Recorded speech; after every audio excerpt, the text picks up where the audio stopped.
R-U-N-D. I seriously thought I killed the stereo. Sorry for the audio double there. What's up? It's leave a cursor on the screen, Monday. What's up? Nekobun's here. It's Watch Jason Wednesday. And we are Ben Jordaning once again. We're up to case 4. I feel like we probably get 4 and 5 done tonight. That's the plan. Case 4 is horror at number 50. We're going to London. Little auto adjust here, just slight. And it's doing the thing where the audio hangs when we click outside, so I have a feeling these later ones might not be as, like, at least the middle of the pack aren't going to be remastered or as pretty. But let's watch the intro. We got text. Oh. Intro I have to interact with. Oh, and we have to read all this. Great. Oh, Mr. Jordan, you've arrived at... wherever, okay? Thanks, Professor Jones. Please, call me Percival. I'll try to be close to where we were before. I must apologize for my rudeness back in this mail hole, Mr. Jordan. You must understand that I've never been one to believe in the paranormal. I understand completely. It's extremely difficult to be taken seriously in this line of work. I'm just glad you decided to give me a chance. He's got a jacket now. Yes, well, although our field isn't legitimately accepted, I have to admit I was impressed with your detective skills. Now then, according to Scotland Yard, you provided all your information to this on the Smell Home case, so we can finally put that bad business behind us. I trust you've been enjoying your stay in London? Yeah, it's a really nice place. I haven't been able to take in as many sights as I'd have liked, but... Oh, I wasn't expecting any visitors. Come in. I thought he was going to get murked. Good day, I hope I'm not interrupting anything. I'm looking for Mr. Ben Jordan. That's me, sir. Ah, good. I was told I might find you here. May I ask who you are and what business you have with Mr. Jordan? Of course, how rude of me. My name is Randolph Miggs. I own a rare and antique bookshop at number 50 Berkeley Square. Has the Miggs name come up before? I've come seeking the assistance of Mr. Jordan as we've had a recent problem with paranormal activities. Well, that's what I'm here for. Let me guess, ghosts, right? Well, yes, but you see, it's not just your garden variety ghost. Our building has a bit of a sinister history behind it, which sets it apart from other haunted places. Oh, do tell. There have been many versions told throughout the years, but the most famous tale happened on a code flagging out back in 1843.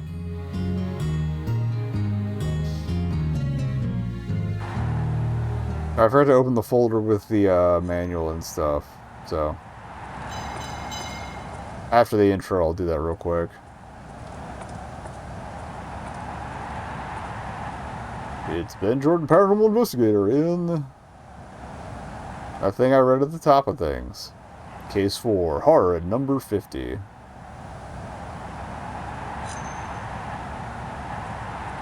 I feel like the secondary font looks kind of like Turf Wizard school font, and that upsets me, but whatever. Boy, me feet are killing me. We need to find a place to rest or I'm likely to drop dead where I stand. Damn this fog, I couldn't see a thing. It's not what I used to be, that I can tell you. Why, when I was a young man. Another time for your stories. We need to find some place to bed down for the night. Any ideas? This place looks as good as any. Look, there's even a to-let sign on the front door. All we need is to find a way in.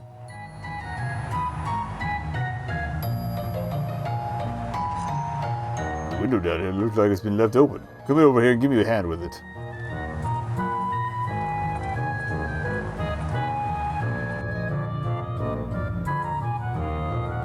Let's search the entire house. All the doors are locked. We'll just leave this one in. They're fucking dead. It's unlocked. Good, I'm absolutely shagged.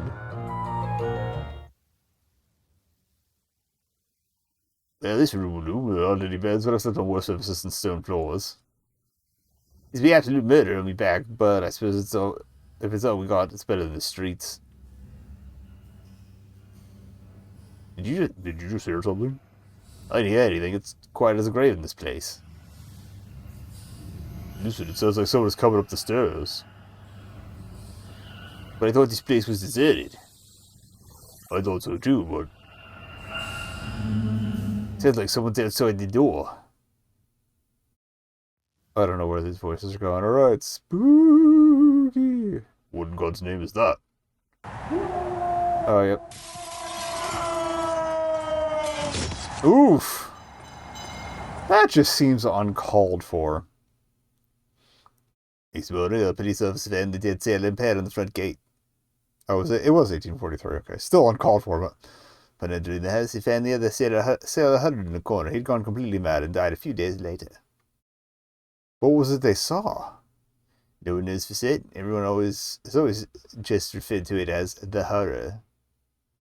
So this horror's been giving you trouble, and you want me to take a look around the house? Yes, something like that. Will you take the case? Sure, this sounds right on my alley. Excellent. I shall arrange for you for a taxi to collect you and take you to number 50 tomorrow afternoon. I look forward to seeing you there. Now, if you shall excuse me, I have some things to attend to. Good day. Bye, Mr. Miggs. Good day to you, Mr. Miggs. So, I suppose you're actually going to investigate this so-called horror? Sure, I don't see why not. Are you sure this Miggs fellow can be trusted? I know this all seems like a bunch of nonsense to you, Professor Jones, but in my line of work, you have to take leaps of faith. Very well, I wish you luck. You have my mobile phone number, correct? Yeah, I wrote it down here somewhere. Do not hesitate to contact me if you need anything. I won't. By the way, do you think you could do me a favor? I have a few items with me that are valuable, and I don't want to take them with me to your house. Can I leave them with you?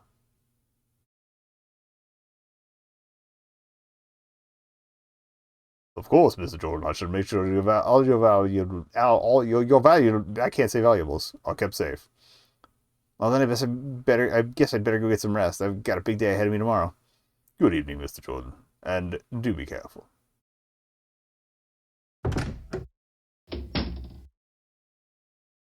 The following afternoon. So this is the infamous number 50? Doesn't look too scary to me. This case should be easy for once. Never say that. Hello, are you Miggs? No, my name is Ben Jordan, but I'm waiting for Mr. Miggs too. Pleasure to meet you, Ben. I'm Simon Booth. Miles, what business you have with Mr. Miggs? I'm a paranormal investigator. He contacted me because he says there's been some ghost-like activity in the house recently. Why, that old devil? Pardon me? Mr. Miggs contacted me for that very reason. I only just spoke to him over the telephone yesterday. You see, I'm a ghost hunter. The stories of number 50 have interested me for quite some time, but there's been no activity in years. I still feel like I would voice one for him. So naturally, I jumped at the chance when Miggs ragging me for the case. Well, then I guess we'll be working together. Funny. I wonder why Miggs didn't just tell me he was hired more than one person. Mr. Jordan, Mr. Booth, I'm glad you've arrived. Please, do come in. After you.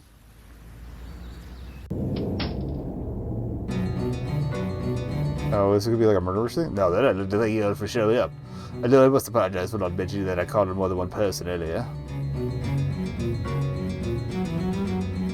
You see, I have searched for paranormal investigators with unique talents, each one valuable to the case at hand. I shall now introduce everyone. Please tell us something about yourself when I call your name. Okay. I gotta come up with a bunch of voices on the fly. First off, we have Miss Alice Wilkins from Sacramento, California, USA.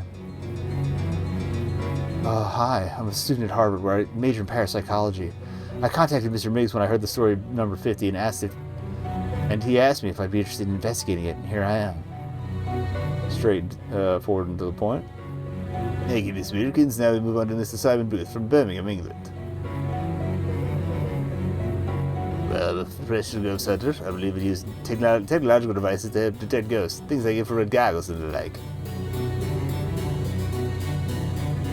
Never actually seen conclusive proof of ghosts, but I've stumbled across some promising leads. Next, we have Madame Tilly Rosenquist from right here in London. Thank you, Mr. Miggs. I am one of the few in this world gifted with the second sight, and one known as a true seer. I have over 50 years of experience speaking with the dead, and I hope to make some contact in this house. Culturally appropriate turban. I can already feel tremendous amounts of psychic energy emanating from its walls. From Mannheim, Germany, we have Mr. Otto Schneider. Hello. Can you tell us a bit about yourself? Not really, no. I do not like talking about myself. Very well, finally we have Mr. Ben Jordan from Philadelphia, Pennsylvania, USA. Please tell us about yourself. I know, he's a Philly boy. Just be honest about the cases. Hi, I'm Ben Jordan, Paranormal Investigator. I haven't been working as one very long, but I saw 3 cases so far. Investigated the Skunk Ape in the Florida Everglades, the Lost Galleon in the Salton Sea in California, and a dark witch called the Smailholm of Scotland.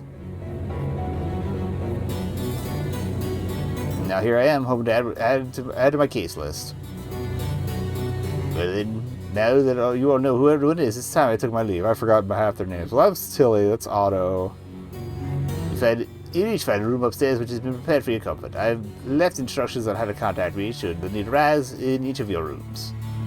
Mr. Miggs, yeah, I forgot these two. Good luck and farewell. Reminds me of the setup for House on Haunted Hill. So now what? I don't know about you, dear girl, but I'm absolutely exhausted. I will be having a nap in my room. First dead. I too will be going to my room.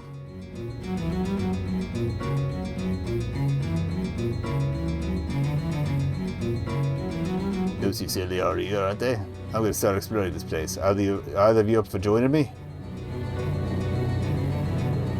I think I'll pass for now. I've still got jet lag, and the idea of a quick nap is sounding better and better.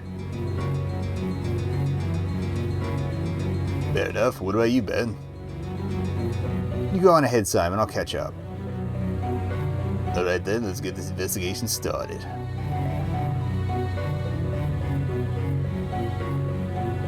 Yowie? Alright, let's save.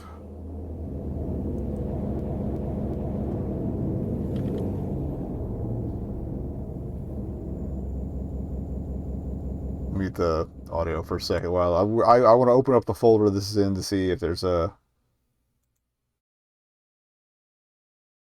any manual stuff. I could probably like capture it and put it on screen if we need to. Handbook, here we go.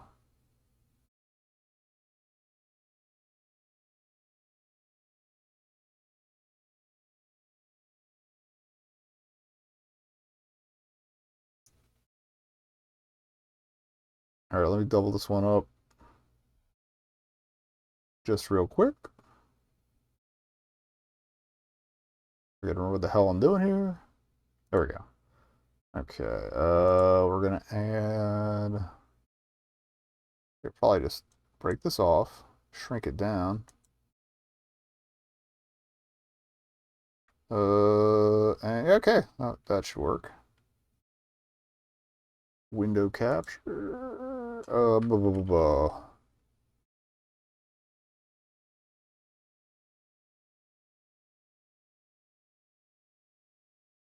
Okay, it is about haunting, so.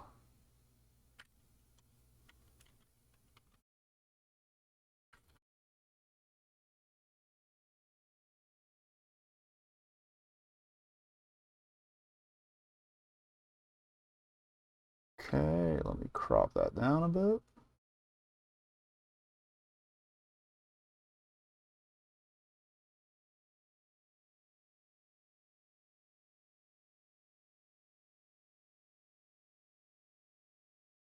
Center that up with the window.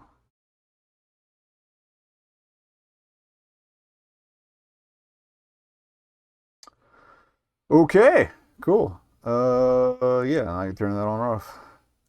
So yeah, now we have the handbook, and I'll do this for the next chapter as well. I guess I might as well read it now. Subject of life after death and ghosts are staples of paranormal investigation. However, in this chapter, we analyze the phenomenon of hauntings, henceforth referring to specific location afflicted with activity of a ghostly nature. There are numerous accounts of roaming spirits and just as many of haunted houses. So then, why is it that certain locations have a greater tendency to attract spirits than others? And what should be done to rid said locales of these spirits, should one be required to do so? Classic elements of a haunting. There are a few basic elements which define the classic haunting of a house, castle, car, or what have you. The signs to watch out for are the following. 1. Apparitions. If you see a ghost, defined in Chapter 2, pages 26 to 39, I'm not going back to the old ones, chances are the location you're in is haunted. Number 2. Unexplained noises, lights. Knocks on doors leading to empty rooms. Lights flickering on and off for no reason. Could be a ghost. Number 3, moving furniture. If your chair is not at the table when you go to bed and you find it in the next room the following morning and you aren't rearranging your decor, chances are you are in the video for Jamiroquai's virtual insanity. Number 4, mysterious writing. Has anyone scrawled a spooky message on your mirror? Does your wallpaper suddenly say Red Rum on it? Unless there are some crayon-happy children about, you may consider the possibility of crayon-hungry U.S. Marines. Identifying a haunted location is rather simple. The trick is knowing what to do about it. Exorcisms. One of the most common ways to rid a haunted location of its uninvited guests is to perform an exorcism. While the procedure is rather simple in theory, it can be difficult to arrange, as members of the clergy must be called in to bless the area and read passages from the Bible. Most priests in this day and age are unwilling to perform exorcisms as they are viewed as silly and not worth their time. Possession. So somebody's going to get possessed by the end of this game. Clearly. And it's probably going to be the younger woman. I almost guarantee it. It's going to be one of the women. I can almost guarantee it. Sometimes while investigating a haunted location, one or more persons may... Oh, there might be more than one possession. One or more persons may have the unfortunate experience of becoming possessed by the spirit haunting the area. That is to say, their body is invaded by the spirit and they assume characteristics the spirit had in life. Normally, the spirit will leave the body of its own accord, but at times, possessions can be extremely dangerous, particularly if the spirit is hostile and can use its new body to inflict damage on itself or others. If you suspect someone may be possessed, look for the following signs. Dramatic change in personality. Glazed over or burning red eyes, or they could just be bored and or stoned. 3. Discharge from the mouth. So that's the classic, the exorcist possession signs. Of course, these symptoms could also mean the person is drunk, so you will have to make the call. Unpossessing the possessed. In the event that you or someone you know becomes possessed, there's a very simple method of extracting the ghost from the body. Simply deliver a sharp blow to the possessed person's midsection with a blunt object. I don't think that's how that works, but okay. This will send the spirit out of the body, similar to delivering the Heimlich maneuver to a choking victim. Note, make sure the spirit has some place to go, or it will attempt to re-enter its host, so we will need some kind of spirit vessel. Perhaps a spirit box, like last time. Okay. The game back up. I'll leave those pro tips up in the background for me, but we're going to make that go away. And turn the audio back on, and get back to it. Okay, so we're here. Let's look at stuff. It's the front door. It's a window covered in a thick layer of filth that prevents you from seeing through it. The shelf contains books on travel. The shelf holds several Harlequin romance novels. Ancient history, travel, Harlequin, adventure books, a title catches your eye. The Cup That Started an Empire by C. Jones. Okay. Like the Holy Grail. This shelf contains books on art. This shelf has books on food and cooking. This shelf, that's weird because I keep my cookbooks on a bottom shelf. This shelf has books on farming and veterinary care. That'll catch your eye. Keeping Your Sheep in Ship Shape by Barry and Williams. Okay. I kind of want to take notes on these, actually. Alright, so...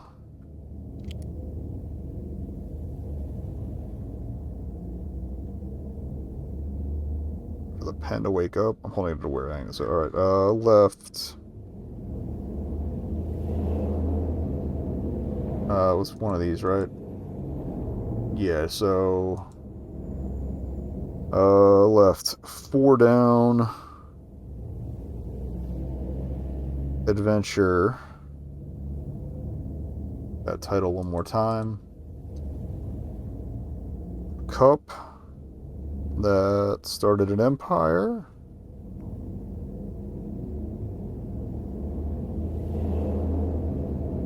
By C. Jones. Casey Jones from Ninja Turtles? Alright, right. I think it was the top one. Yep. Top. Farm vet. Keeping your sheep in ship shape. Like, if they're bothering to tell me these things, I feel like some of them are going to come into play.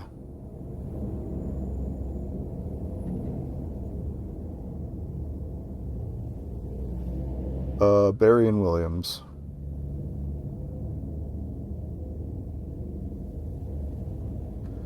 Okay, and then it was, alright, self-help. This shelf contains an encyclopedia set from the 1800s. This shelf contains books on the paranormal. Oddly enough, none of these titles seem very interesting.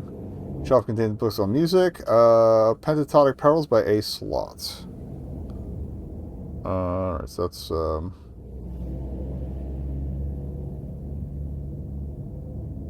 5 down.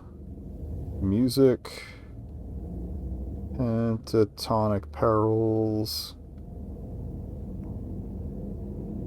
A Slot. These books are written by slots. Alright. Just making sure that was number 5. Alright. Works of popular fiction. Pop fiction. Oh, that's an actual book. Now I want to see if the rest of these are real. Alright, House of Leaves. I need to pick that up, actually. Break my brain trying to read it.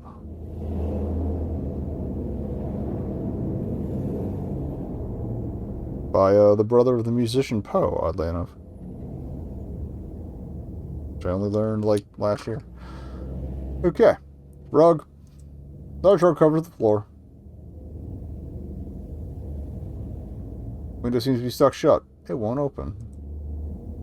No, you're not leaving until you figure out what's going on. Oh, we didn't look at ourselves. Nice new clothes you got there. Oh, we do have the separate speech bubbles, too. You come to yourself in an attempt to keep your wits about you. You ask yourself if you're up for the challenge and conclude that you are.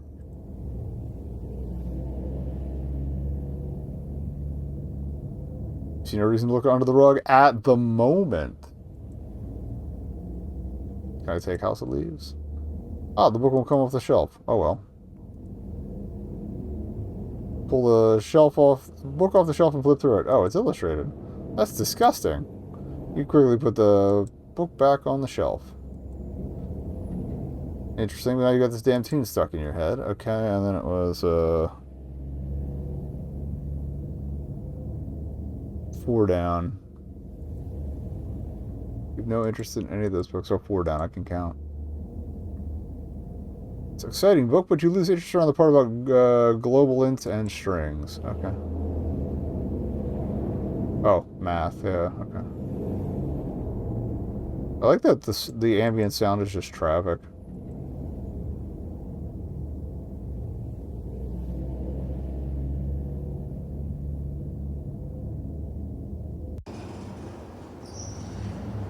This Otto's room. And Madame Tilly. So they were going to be taking naps, so I don't want to disturb them. Simon. So Simon was the other guy. Okay. Your room and Alice's room.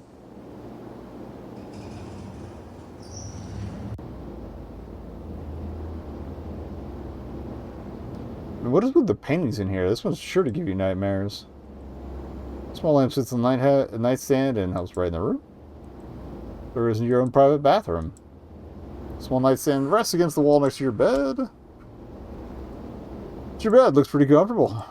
The window's covered in a thick layer of grime, preventing you from seeing it out and any light from coming in.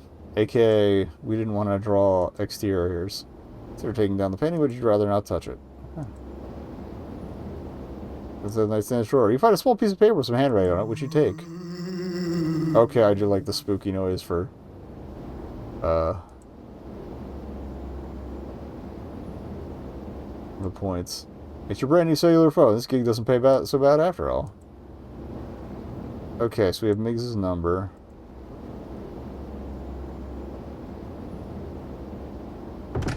Into the shitter. Bathtub appears to have been cleaned recently, as there's no sign of a ring. You look into the mirror and see your reflection staring back at you. Hey, is that a zit? That would be the toilet. You spent many an hour on it, pondering life's greatest truths.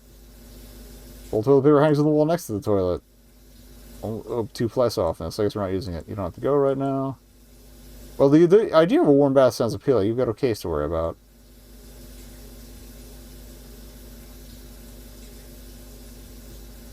Just wash your hands. Got him. Alright, what's up, Fuzzy Boots? Yeah, oh, that sucks. That you didn't sleep well last night. I didn't start it that early. Relatively early, but...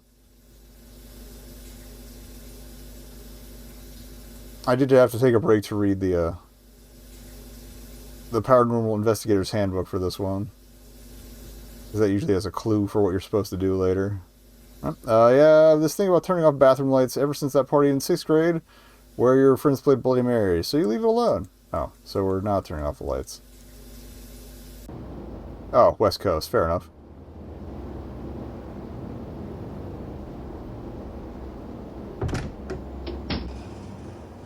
Okay. Let's get... That explains why you're able to stay up for most stuff. Let's go harass other people's rooms. Which from the... this other room says come in. Oh, hey. We can get talked out of. Oh, Mr. Jordan, how may I help you? Let's look at all this stuff. Basically, what you've missed, premise-wise, we were in London to follow up on the Smale Home case at the dickhead PI's office or whatever, dickhead cops. And then some old dude came in and said, hey, come to my mansion, it's haunted or some shit. And told us about a ghost that threw some dude out a window in 1843. And we did, and then there were a bunch of other investigators here. So either he's trying to kill us all, or he's trying to be very thorough about this. I said it gave me very House on Haunted Hill vibes. So there's that. This room is anything like yours, the door goes to the bathroom.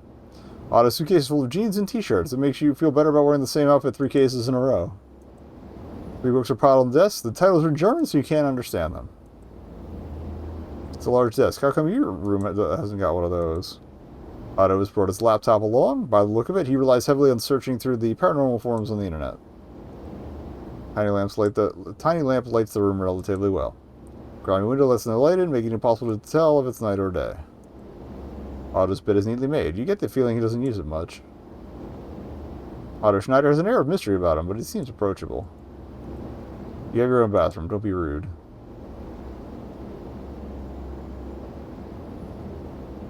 Give him the old YouTube let's greet. So how's it going, Otto? I'm afraid I have no time for small talk, Mr. Jordan. I'm very busy researching the case. Unless there was something specific you wanted to talk about? And we now have the exclamatory and the questioning things back. Mind if we talk about some stuff? Of course. Tell me about yourself. As I said earlier, I do not like talking to myself. If a situation arises where some personal detail needs to be divulged, then I will be glad to comply. However, right now my life is not relevant to the investigation. What's your impression of the other investigators? I do not speak about people when they are not in my presence, but I will say that Mr. Miggs has chosen a fascinating group of people. I think this investigation will benefit from having such an eclectic bunch working on it. I already forgot what Otto's deal was. Because the different investigators, there's like an older woman who's a medium from London. There's a younger woman from somewhere else in the U.S. I forgot her deal too. We met a guy who uses like the ghost hunter bits and bobs, the scientific stuff. He's got infrared goggles, he said. And then this guy. What are you researching exactly? Currently, I'm trying to collect as much outside information as I can on this house. There are so many conflicting reports on the paranormal activities here over the years, I want to be sure I've read them all. You're very thorough. I feel one has to know their enemy before going into battle. It makes it easier to identify their weaknesses, I hear that. You'd make a great general. That is quite amusing, Mr. Jordan. I'll let you get back to your work. Alright. Alright, can I steal this stuff? Stop, like, to go around touching other people's things. Oh, I want to fill up with your lamp. Yeah, so Tilly said she was taking a nap, so she's probably asleep, but if I can be annoying to Otto, I will be annoying to her. No response. The room is either empty or the occupant can't hear you knocking. Okay, yeah, he said he was going exploring.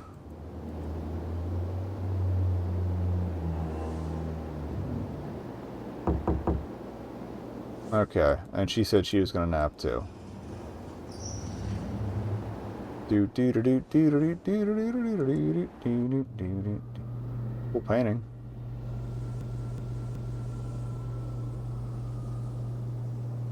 Okay. Self-portrait by Francis Bacon. Hell yeah. Wooden door appears to have a few small scratches on it. They almost look like claw marks. That's weird. Large double doors go into the next room. Brass plaque above the doors reads travel room. The small lamps do a less than adequate job of lighting the doors. What? Oh, lighting the room, I mean.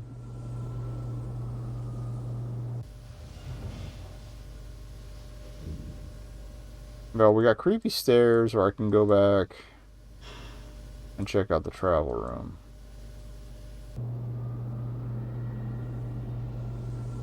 Unless it's locked.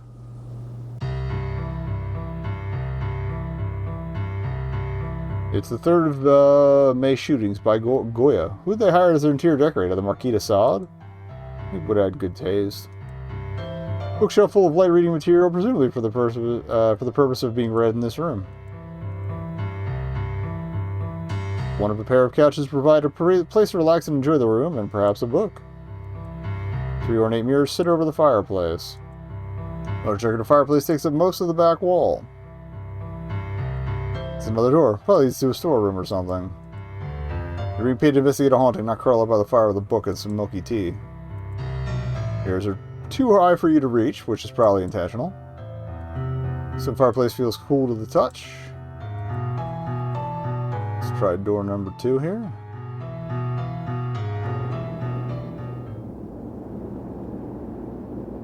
Nice mood lighting they've got in here, isn't it? Giant bookshelf, which, by the looks of it, is used to store all the older, more obscure tomes. Cardboard box, probably full of more books. Wait, is there anything different on the floor? There were books that couldn't stay on the shelf currently occupy the floor.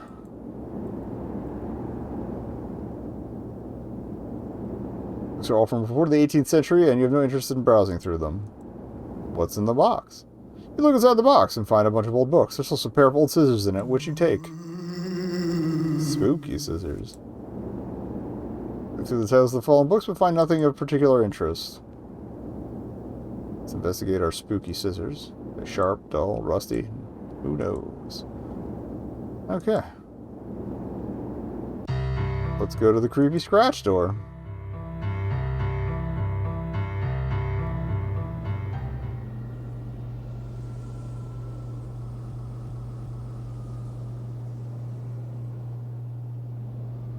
scissor save get.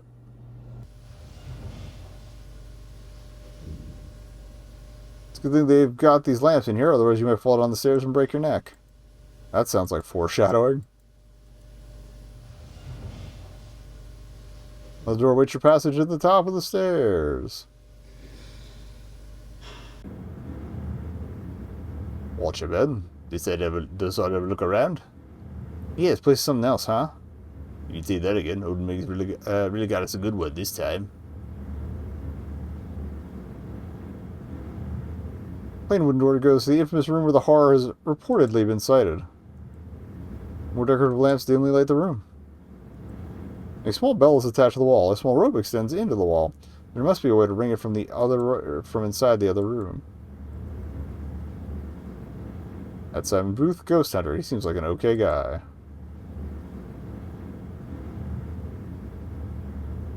How's it going, Simon? I can't complain. Hey, Simon, could I ask you a few questions? Of course, Ben. What can I do for you? So, tell me about yourself. I'm all for being friends, Ben, but right now I'm trying to figure out how to get into this room. Oh, it's locked. We can chat later. I'm planning on calling together a meeting tonight anyway. Oh, alright. What do you think of the other investigators? They seem an interesting lot. It'll be refreshing to work with such a diverse group of people.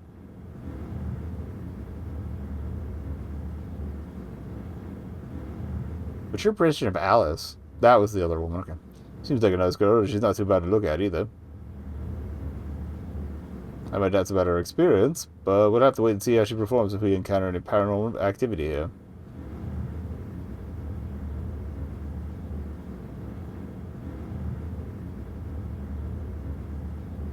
Alright.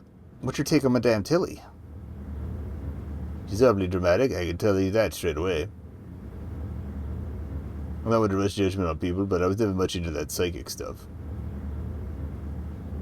If she thinks she can talk to the dead, then that's fine for her. It'll come in useful if we meet any ghosts. What do you think of Otto? To be honest, I have no idea. He's definitely the strong silent type, though. Hopefully he'll warm up the longer we're here. This riff's a little Irish, but I just gotta run with it to keep it different. We're supposed to be working together. If he does his own thing, we may not get optimal results. What's with this door? The door? Oh, it's the door. The door? Yeah, the one in the room where it all happened. They had to get in there and have a look around, but as you can see, there's a huge padlock on the door. And I haven't got any tools to break up a padlock, so I don't suppose you do. I'm afraid not. Well, do me a favor, and if you come across anything that might help us get in the room, let me know. Will do. That's all I wanted to know. Alright.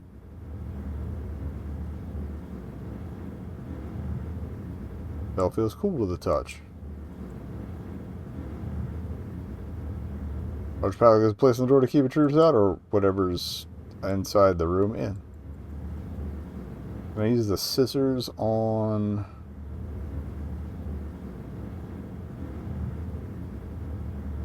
the bell. Okay. Scissors probably went to the padlock, but it's worth. Try picking the lock with the scissors, but find it impossible, almost as if the lock doesn't want to be picked. I don't know why you would try scissors as a padlock, but whatever.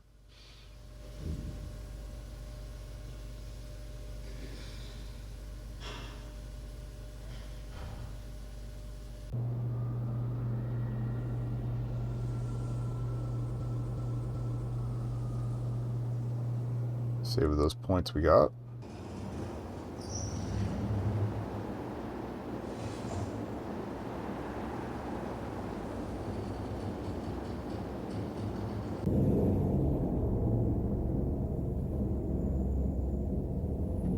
See if there's any other exits out of here.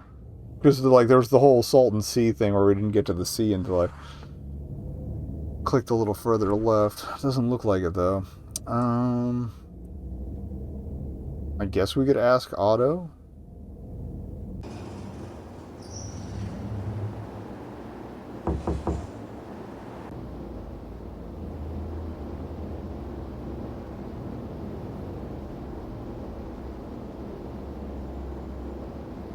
Oh, lockpick. Here we go. Yeah, you wouldn't have to have any tools or anything that would pick lock. That could pick locks, would you? No, I'm afraid I don't. Why do you need to pick a lock? Simon and I are trying to get into the room on the 4th floor. I see. Well, I'm afraid I cannot help you. However, I suggest contacting someone who knows more about the house than we do. I'll let you get back to your work. All right. I guess that means call our boy.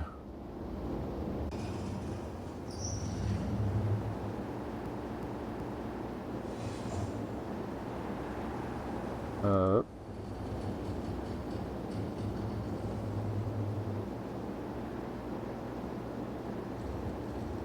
020-7428. I'm not going to remember that. If I have to, alright, hope. Oh, yeah, Miggs, duh. I thought it was the, number for the detective guy. Miggs is the guy who owns the place. 7428-4800. Written down, alright, so.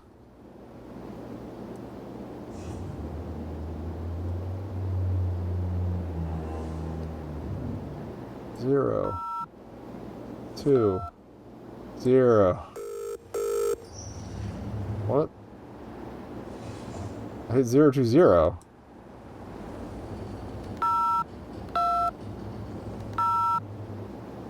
Seven. We gotta be faster than that. God damn it.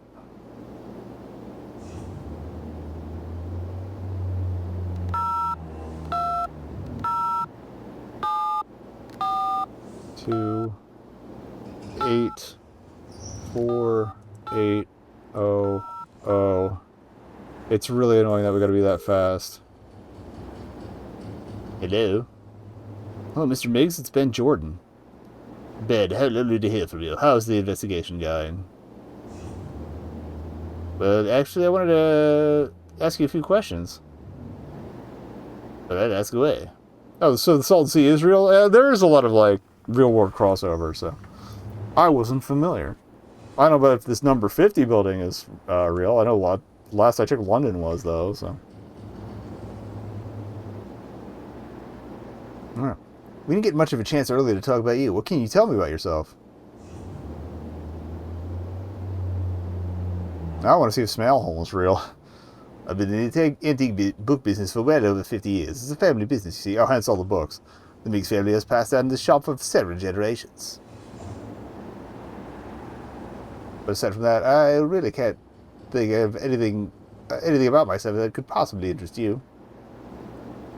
What are you wearing? Tell me about this house. The family purchased it in 1925, and we've had our antique bookshop here ever since. As far as its history is concerned, well, however, I'm afraid I can't be much help. Great. You see, I grew up hearing these stories, but there was never any actual paranormal activity until recently.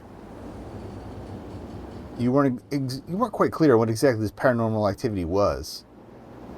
Wasn't I? Oh dear, I must apologize. The urgency to be rid of this phenomenon must have made me forget. About a week ago, I was in the storeroom behind the travel rooms, clearing out some old boxes. Okay, we've been in there. Suddenly I heard what I thought were footsteps above me, which would be the room on the 4th floor. Okay. I assumed it was an old pipe of the house settling, since I was alone at the time. But then it suddenly got very chilly in the room, and I saw a dark figure enter the room through the wall. It stared at me, then floated through the wall.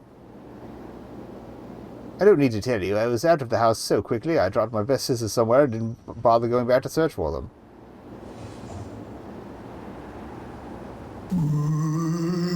Okay, so the Salton Sea was created by flooding and an engineering mistake, I believe. But Sickney didn't have any place to go, so it became... since it didn't have anywhere to go. It became stagnant over time. Popular in the 50s and 60s as a resort town. cool old abandoned buildings. That would explain the abandoned buildings we found in the game, but okay. And you can smell it. Woof. Okay, so... Just thought I'd check in and let you know the investigation's going pretty well. I'm glad to hear it, Ben. Just out of curiosity, do you have any of the others contacted you yet? No, you're the first one.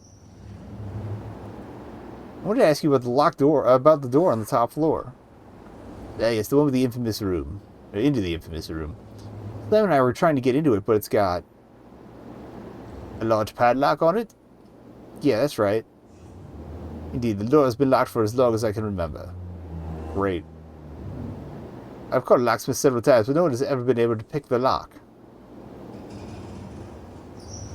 I've heard rumors that the key to the lock is within the house, but I've never bothered searching. Thanks. Is that right? Do you have any idea where it could be? Not for some, I do remember hearing a story about a man who would come to the house, unlock the door, and spend time in the room. Okay. Supposedly, he never took the key with him, but placed it somewhere special in the house. Well, I suppose the rooms of the house have been remodeled over the years, so it could be anywhere if it exists at all. Are there any rooms that haven't been remodeled? Aside from the lobby, the stairwell to the top floor, and the storeroom behind the travel room, no. Okay, so stairwell, storeroom, lobby. I want to know. Goodbye, Mr. Higgs. Or Miggs. Bye, Ben. Alright, we could try checking under the rug down here. They said not right now, earlier.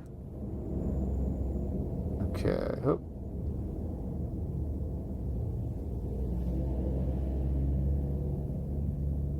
Alright, so it's just books of interest.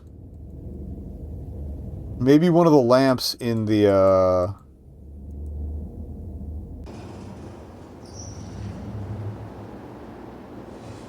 stairwell. That's the other one. The other thing I could think of.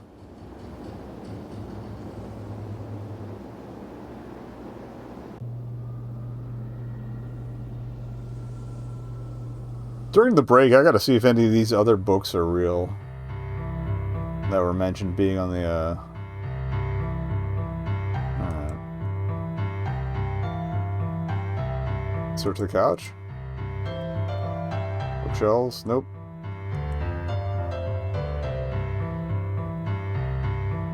Okay. Oh.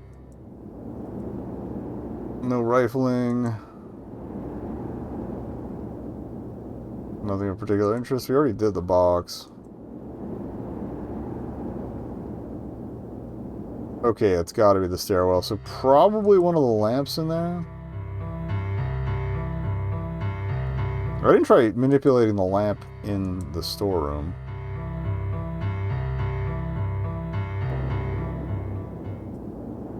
Rather not interfere with the lamp. Okay. Or if any of the columns are maneuverable.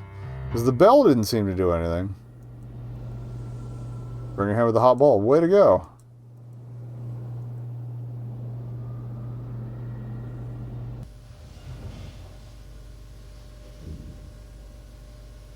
Oh.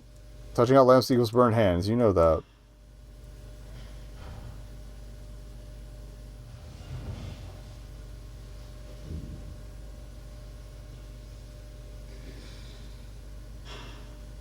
I move to here.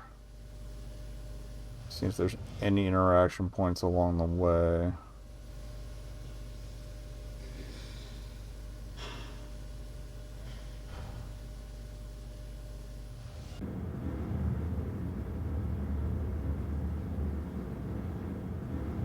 Whatever lamps didn't they light the room?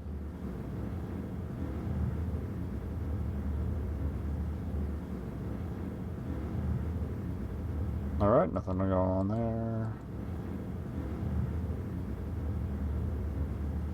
Don't touch them. Don't touch them. Hands are no match for a sturdy pallet. I have no idea what the hell we're supposed to do. Time to find a guide.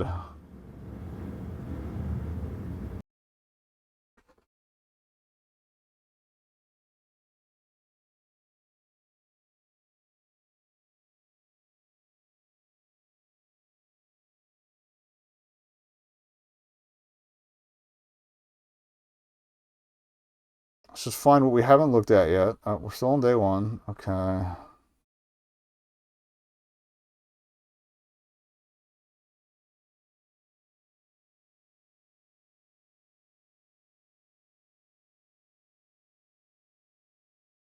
Apparently, there's a book in the romance novels that for some reason the game didn't mention the first time we went in there.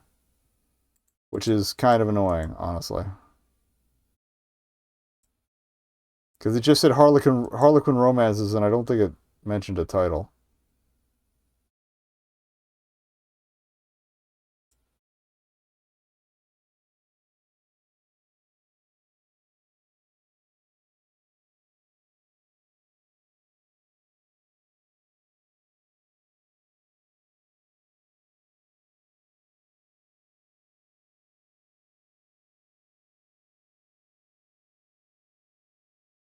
Catch Your Eye, Key to Her Heart by Pat Locke. You take a key to the heart off your shelf and discover it isn't a book at all. It's a box with a small lock on it. Okay, let's look at that then. Key to Her Heart by Pat Locke. It's obviously a fake book with a small lock on it. Can we yank it open? Shake the book and hear something rattling inside. Can we scissor it open? Using the sharp point of the scissors, you manage to pick the lock on the book. Inside, you find a rusty old key. Alright, we got there. Key feels light in your hands. A rusty old key. Right, since that's probably going to be our next interaction. Oh, wait. Yeah, okay, I'll keep it in the queue. Okie dokie.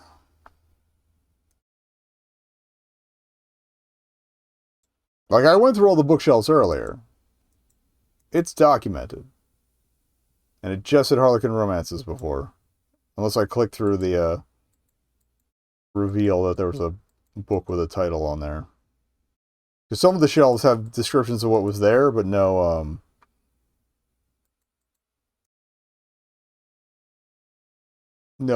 title that catches your eye.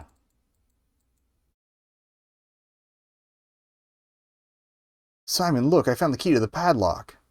Amazing, Ben. Where'd you find that? Where'd you find it? It was hidden inside an old book in the lobby. Brilliant. Well, did you stand there and open the door? I don't know where his voice is going to be for the entire course of this. With trembling hands, you stick the key in the lock and begin to turn it. Then suddenly... That's new. What was that? It sounded like a woman screaming from downstairs. Let's go see what's going on. What about the door? We can come back to it later. Someone might be in trouble. You're right, let's go. We good? Hello, hello. What's all this shouting? We'll have no trouble here. You may think it's time for jokes, Mr. Booth, but I have just had the most dreadful nightmare. Okay. Relax, Madame Rosenquist. Please, tell us about it. Well, I was in a large empty room. It seemed to be a room in this house, yet I found it odd that there were no furnishings anywhere. That was like the 1834 story that we got the clip of. Then I noticed there were no doors or windows anywhere, which concerned me because I had no way of escaping. Suddenly, a dark figure came... Okay, the door from the story had a window, or the room from the story had a window, though. Dark figure came floating through the wall. It had the shape of a man, but was very tall, and looked straight at me. Then, when I saw its horrid face, it gives me chills just remembering, burning red eyes, and no facial features to speak of. It was a most terrible sight. But then, the spectre came at me with outstretched arms. Its hands were almost claw-like, and just as it was about to grab my neck and choke me, I awoke, screaming. Okay. That sounds awful. Are you feeling all right now? Yes, dear girl. Thank you for your concern. However, I feel this nightmare was a sign. There's an evil spirit lurking in this house, and it is not at all pleased with us staying here. Well, until the Peterson tries to do me in, I'm gonna keep having a look around. I would advise against that, Mr. Booth. Alright. I foresee tragedy befalling you if you stray too far from the rest of us. Alright. Oh, come now, Madam Reserquist. Don't you think that's just a bit melodramatic? Scoff if you will, Mr. Booth. I am merely communicating what the spirits tell me. If you don't mind, I think that now we've more or less settled in. We should discuss our plans. Yes, Ben's just reminded me. I was going to call a meeting this evening, so we could do just that. Sounds like a good idea. What time should we meet? About, say, like an hour's time? That'll give us a chance to freshen up before starting the dirty work. Very well. Okay, then. I'll meet you in an hour in the travel room. See you all there.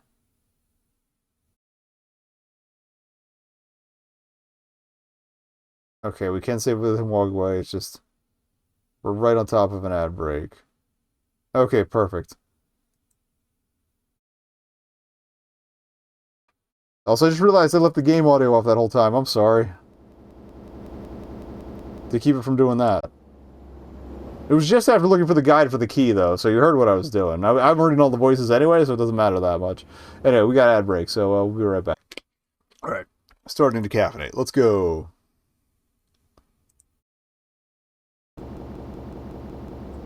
Okay.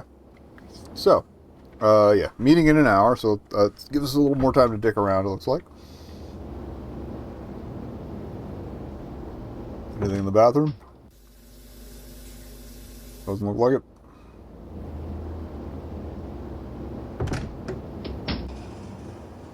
Still haven't talked to Alice or Tilly, so maybe we can check in with them. Okay. Oh, hi, Ben. Hey there, Alice. Door to Alice's bathroom. Door to Alice's... I didn't get a closet. Alice's bed looks bigger than yours. Bigger and more comfortable than yours. Alice Wilkins, fellow Paranormal Investigator. She's not a bad-looking young lady. Are you doing alright? Yes, I'm fine. Thanks for asking. We've all got to watch out for each other. There's no telling what could happen in this house.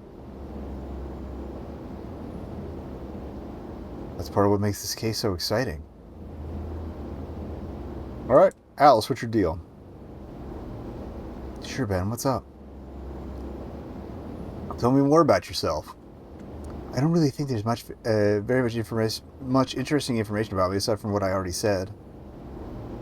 I'm from Sacramento and I major in parapsychology at Harvard. That's about it. I'm sure there's more than just that. Well, I like music. My favorite band is Led Zeppelin. No kidding, I love Zepp. Got all their albums? Of course, what's your favorite song? Kashmir, what about yours? I don't know why my mouse just jumped to the corner of my monitor, but okay. It's a great one. I like Dazed and Confused. That one's good too. Boy, I'm glad there's someone here I have something in common with. Yeah, I know what you mean. Or was that a spooky setup for romantic shenanigans later? Or who knows? What do you think of our fellow investigators? In general or specifically? Both, I guess. In general, they seem like a good group. But I can't really tell yet since we've been here for such a short while. Alright. What do you think of Simon? I like him. He seems like a really cool guy. He's dead. His accent is really cute, too. Oh, really? What's about American girls and thinking English accents are cute? They are. It's different. I don't know. Right. How about Otto? Any thoughts on him? I don't know. He doesn't seem like a very talkative person. He's very polite and nice, but he just doesn't seem to want to get to know anyone. He's not here to make friends. It's a shame, really. He's here to win. What's your opinion on Madame Tilly? She seems nice, but... But what? Well, don't tell anyone I said this, but she kind of freaks me out a little bit. I mean, I don't really believe in psychics, but the whole concept of being able to foresee people dying and stuff, it's just scary.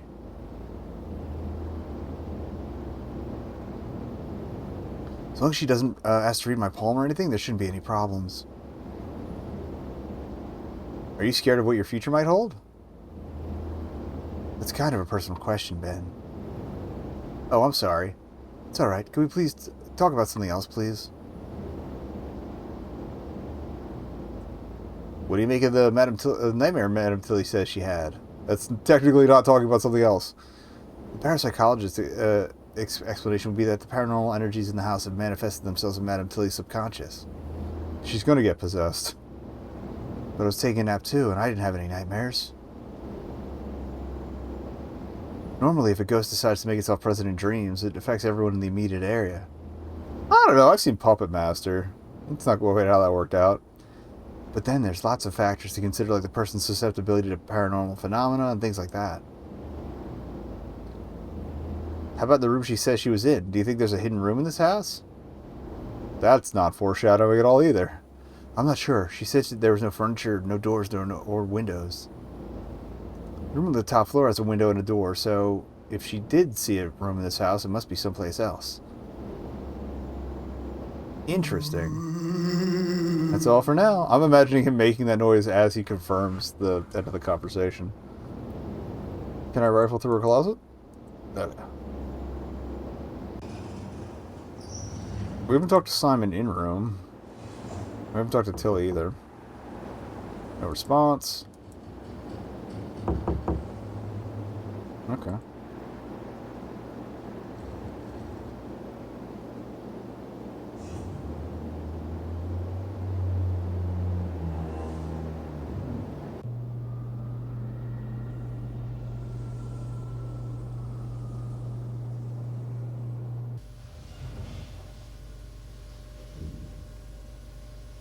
Oh, let me save after spooks here.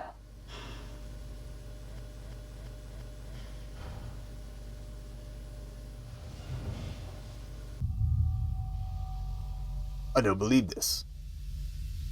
What's the matter, Simon? The bloody key's gone missing. What? It was in the locker when we left this room and now it's vanished. Maybe someone took it? It was behind you when we left. Everyone else was downstairs when we got there, and I was the first one back in here. So it wasn't any of the five of us? Damn it, we were so close, too. Relax, Simon. I'm sure the key is around here somewhere. As far as I know, ghosts can't pick things up. You need to read up a bit more on ghosts, Ben. Anyway, I'm off to have a shower. See you this evening. Alright.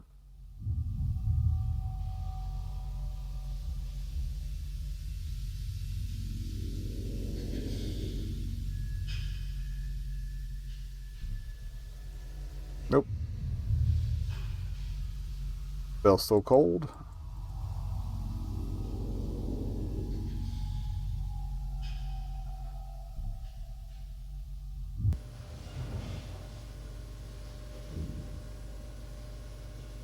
I guess we'll check in with Otto, or see. Well, we'll see if anybody's in the lobby, and then we'll check in with Otto, or if anybody's in here.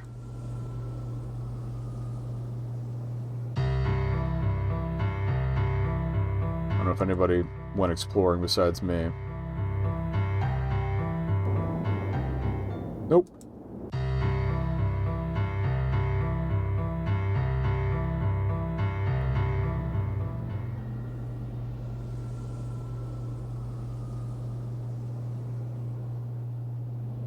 Doo-doo-doo-doo-doo.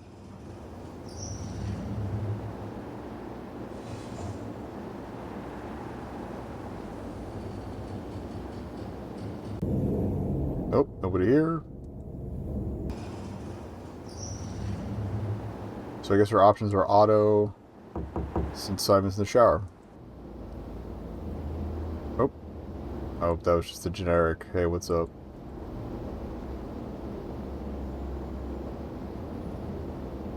Oh, nightmare chat. What do you think of Madame Tilly's nightmare?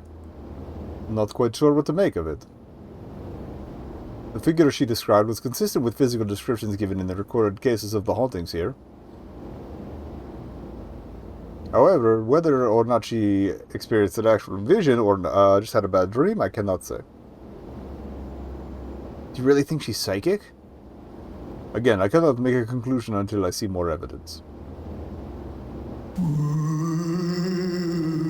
Alright. That seems to be progress. Alright.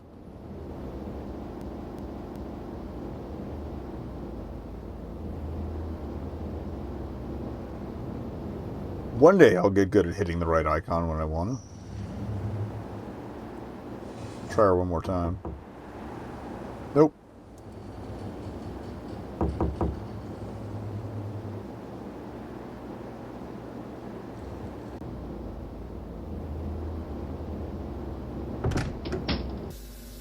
Maybe we can get a shower?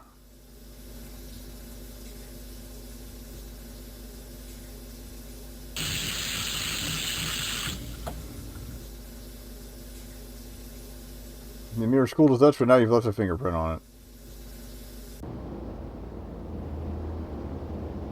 I've got the desire to sleep.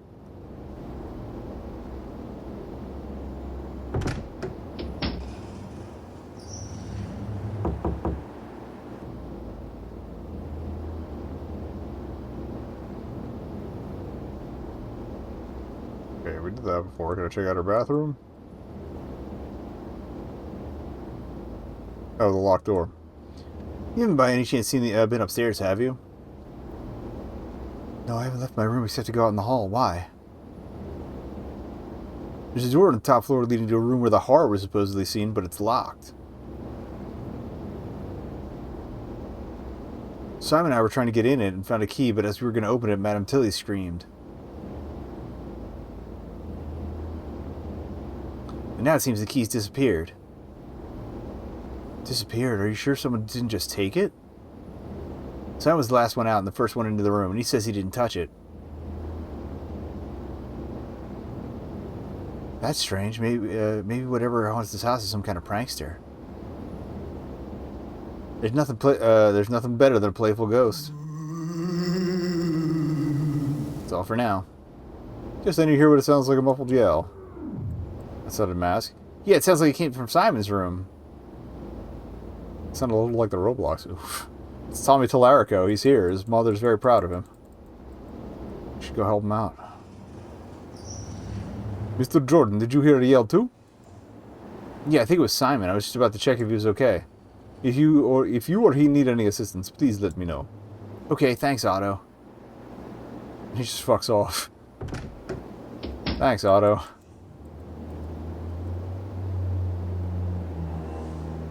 Hearing that Simon may be in trouble, you decided to enter his room without knocking. Oh, that's interesting. Simon's bed. He hasn't got any sheets on it. Simon gets a dresser. How come you don't get a dresser? Guess Simon's drawers wouldn't be a polite thing to do. Oh, it's not a good sign at all. I hope this isn't Simon's blood.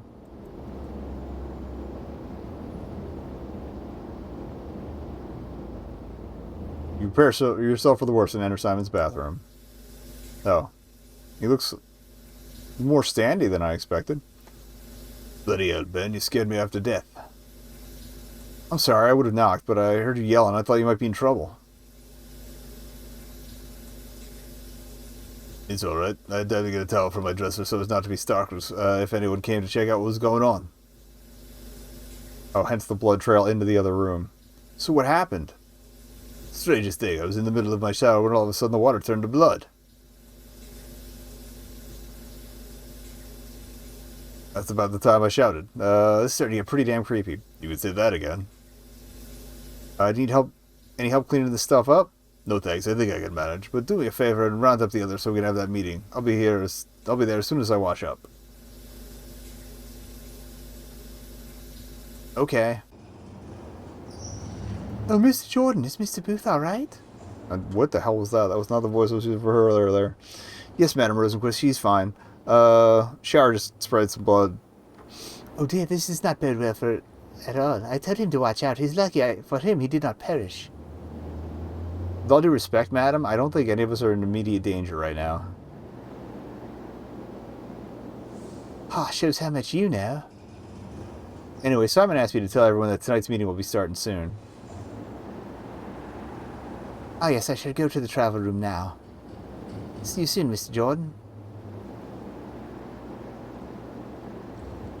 I think it was a little raspier on her earlier.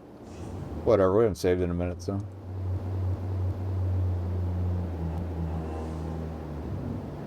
I also don't feel as bad since most of the audio we missed earlier was just creaky house and outdoor noises. Auto check. What's up, bruh? Oh, Mr. Jordan, how may I help you? Meeting, get your ass up there.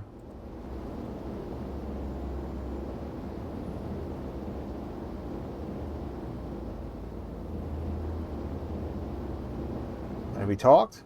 Not at all. Simon's okay, just a little shaken up. What happened? I'm sure he'll be honored to tell you the story. I came to let you know that the meeting will be starting soon. Alright, let me just finish up some things here and I'll go to the travel room. I'll let you get back to your work. Alright.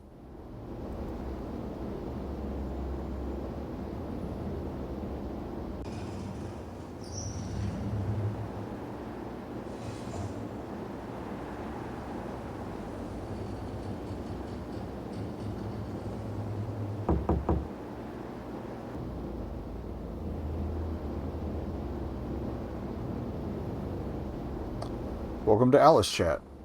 Alice, can we talk? Sure, Ben, what's up? I checked on Simon, he's alright, but something's very wrong in this house. I'm a little higher pitch than I should with him, but whatever. What's wrong? I'm sure he'd be happy to tell you himself. I just came to let you know that the meeting will be starting soon. We'll just stick with what we've been doing for the rest of this. Okay, I'll head over to the travel room in a few minutes. Oop, I guess he said something. But whatever. I guess just go to the travel room. Okay, so I guess he said he'd be up there, so I guess he's up there. Chap up real quick. Don't want to be chapped for the big meeting.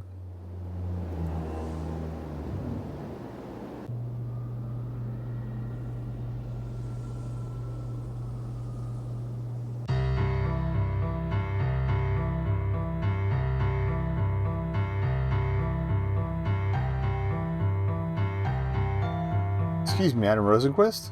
I'm afraid I cannot speak right now, Mr. Jordan. I am trying to focus my energy on communicating with the spirits and cannot break my concentration. Okay. Was there anybody else I needed to talk to?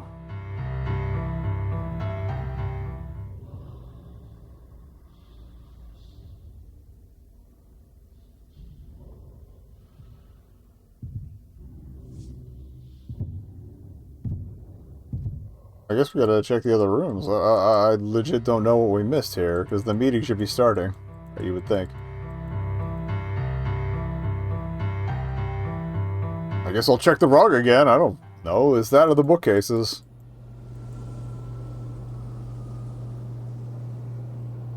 For another literary surprise. Let's just click out of the window, trying to go downstairs. Good job.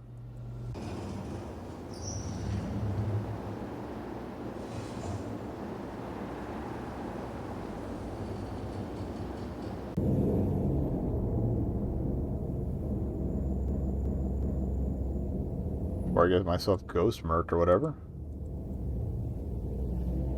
Remembering Madame Tilly's nightmare, in your conversation with Alice, you decided to roll up the rug and see if there's anything underneath it. I guess basement room was the implication there. Okay. Well, trapdoor into the rug trick. Okay. Trapdoor's locked. It looks like it hasn't been opened in years. I guess we'll call our guy. God, I gotta type in this number. 020-7428-4800. I hate this thing. Wish you just add him to speed dial.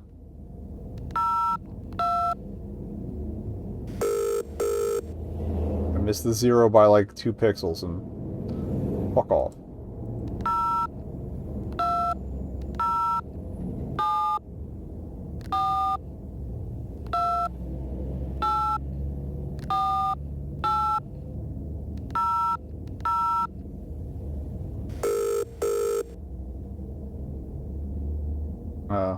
Hello?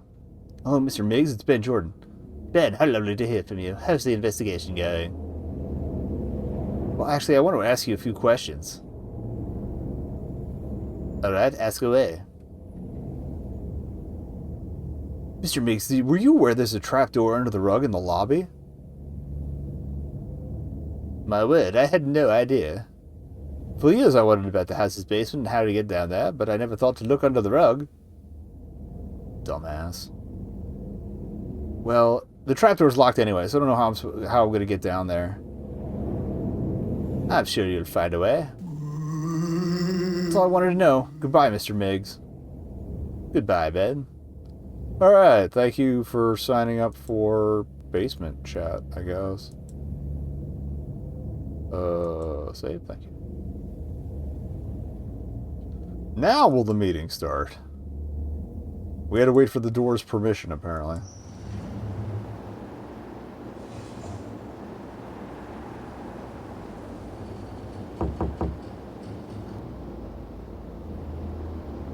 I'm worrying this is going to be a Rose situation again, where we have to report every goddamn thing back to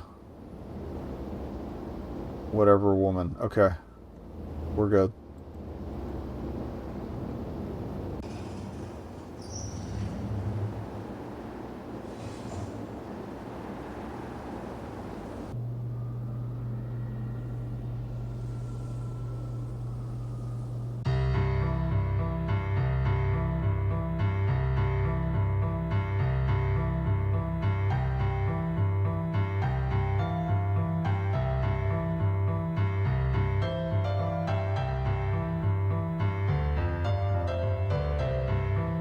Did we not tell Otto about the meeting? I know we talked about the nightmare, but then it just backed out of the conversation.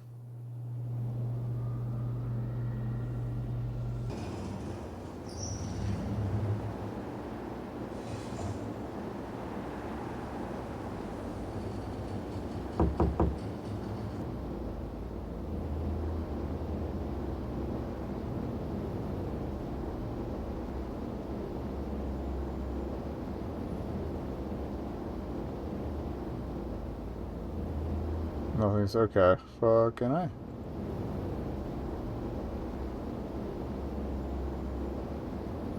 Check Simons again? Alright, I'm checking the guide. I don't know what the fuck's going on here.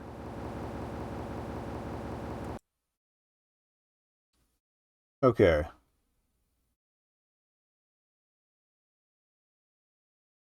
Ask about the locked door. Ghost may have hidden it. Talk to Alice. Yell from Simon's room. Okay. Open the bathroom door. Trap door. Ask about the trap door. Otto about nightmare. Otto meeting. Okay. First one on the right, Alice. Okay.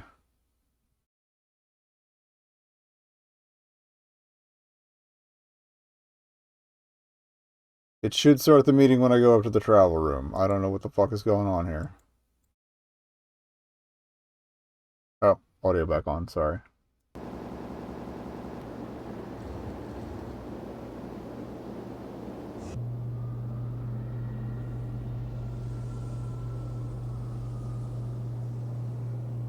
Maybe I should try tugging on the door. We looked at it, but we didn't tug on it.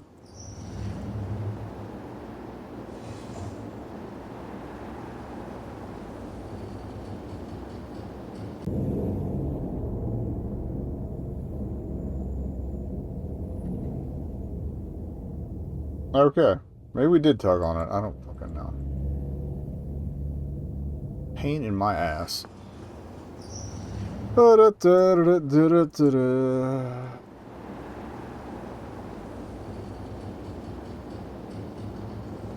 adjust that Kofi timing to just make it hourly, like when the ads are running. Try to remember to do that tonight.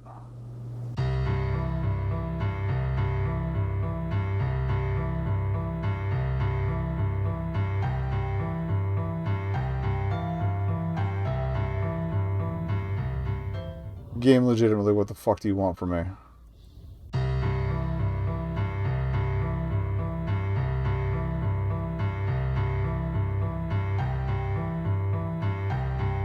Something about her seems a bit off. Okay.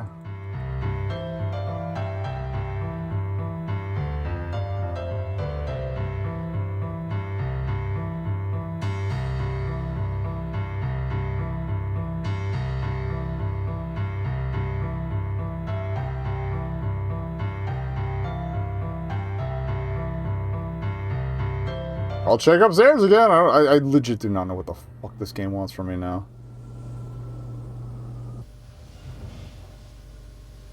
Like, we literally skimmed the guide. And we've done everything that should be required. Otto won't talk to me.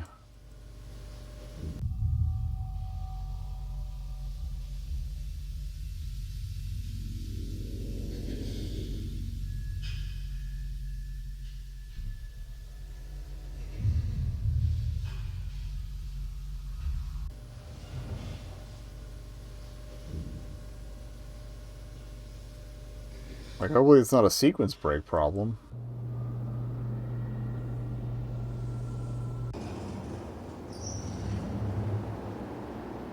Maybe go back into my room real quick, see if anything happens.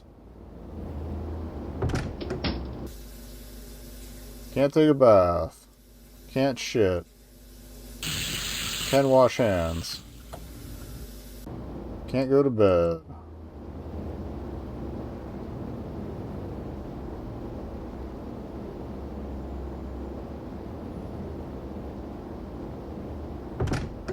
Can't remember how to use a door.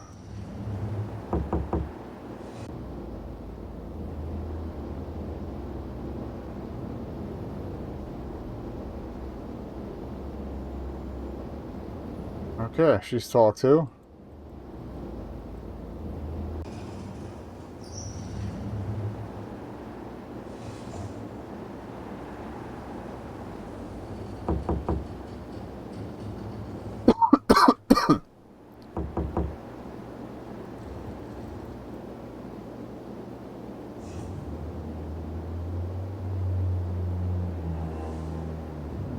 Right, if it doesn't work this time...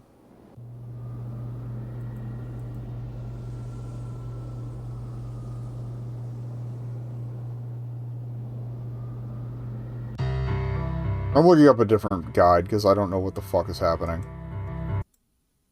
We have another phone number. It's in our notebook.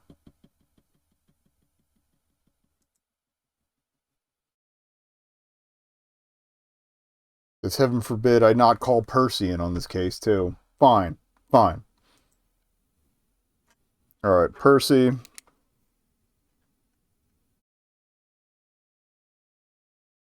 O20 again. 4469. Nice. 0976. Okay.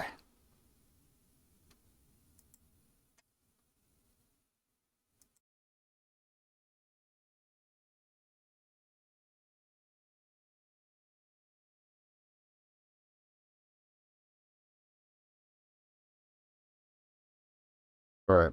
020-4469-0976. Hello?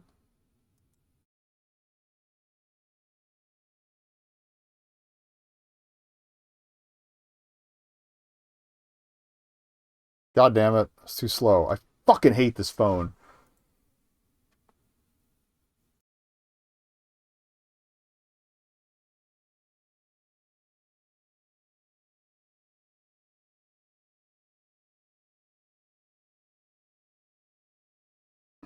If this mechanic comes back in the subsequent ones, I'm gonna fucking lose my mind. You've reached the office of Percival Q. Jones. How may I help you? Professor Jones? Oh yes, Mr. Jordan. I trust your investigation is going well. Well enough, I guess. Listen, I was wondering if we could talk about some stuff. About you and me. Certainly. What can I do for you? Alright. What have you been up to since I came to the house? Filling out paperwork, mainly. I've also been preparing a lesson on the proper crime scene investigations for my class. I forgot I was a professor. If you don't mind me citing you as an example in the Smalholm case? No, that'd be fine. As long as it isn't a negative example, of course. Yeah, we don't need to worry about that. As I said, your technique was quite impressive. Well, thanks. I was wondering, since I haven't gotten any internet access or anything on here, if you could do some research for me? Well, then what's the other guy doing research with? I'm somewhat busy, but I'm certain I can make some time. Yeah, what's Otto using? What would you like me to research? You see what you can find on about the history of number 50? I get the feeling of knowing more about this place would be beneficial to the investigation. Very well, I'll see what I can find and ring you if I discover anything pertinent. Thanks, Professor, I appreciate it. Well, that's all I wanted to talk about. Alright, if you need anything, don't hesitate to ring me again. Great, goodbye. Okay, now we should be able to go to this fucking meeting. Also, I once again left the audio. All you missed was some phone tones. Okay. Pain in my ass. Alright. The next thing I know, the water's turned to blood. I'll bet you've arrived. Let's start the meeting then, shall we? I guess. Now that it seems clear by the phenomena we've experienced that there is obviously something with this in this house. That's what makes us having a good time with us, which seems unlikely. I was slipped into Miggs' voice there. I've called this meeting because I think that among the five of us, we should come up with a plan to deal with the ghosts.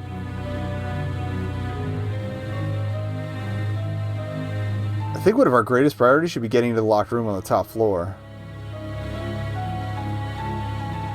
I agree. It seems to me that exploring that room may yield some important information as to the spirits and their reason for haunting this house. But how are we going to get inside? Nobody brought lockpicks and the key is gone. We seem to be out of luck. You can make lockpicks out of all sorts of shit. Yes, we do seem to be at a dead end there. If I may, you all seem to be overlooking a very obvious way of dealing with the situation. Which is? Oh, by all means, enlighten us, Madam Rosenquist. I am a true seer, and my specialty is communicating with the deceased. Therefore, the obvious thing to do is to establish a line of communication with the spirits so that we may learn more and possibly reach a satisfactory diplomatic conclusion. She's gonna get possessed. Paranormal Investigators, not the United Nations. Well, yeah, the United Nations wouldn't even be here doing anything. I see your point, Simon. If we can somehow talk to the ghosts or ghosts, we might be able to get them to cooperate instead of just working against each other. Fair enough. How do we go about doing it? In this case, there are enough of us to perform a seance. This is going to be like those old horror movies where we have to hold hands and start waiting for knocks on the table. Hollywood has greatly distorted the noble art of the seance, Mr. Jordan. I think you would find it quite different to your preconceived notions. Well, if it works, I'm up for it. As am I. Yeah, I don't see why we shouldn't give it a shot. Alright then, the seance it is. When can we do it? It's a bit complicated, since I must serve as the medium. It is imperative that I prepare myself. The earliest we can perform the seance is tomorrow evening. Okay. I was asking a few favors from each of you, but this can wait until tomorrow. Right now I must return to my room and begin preparing. Good night, everyone. I shall speak with each of you tomorrow. Everyone bids Madame Tilly a good night. Get the hell out of here. Woo! Everyone's saying Autumn's evasive, but she's avoided us more than anybody else. Well, meeting adjourned then. I'm going to be up for a little while longer. I brought some music. Anyone up for hanging out in here for a while? I'm afraid I must continue my researching, so I bid you good night. Good night, Otto.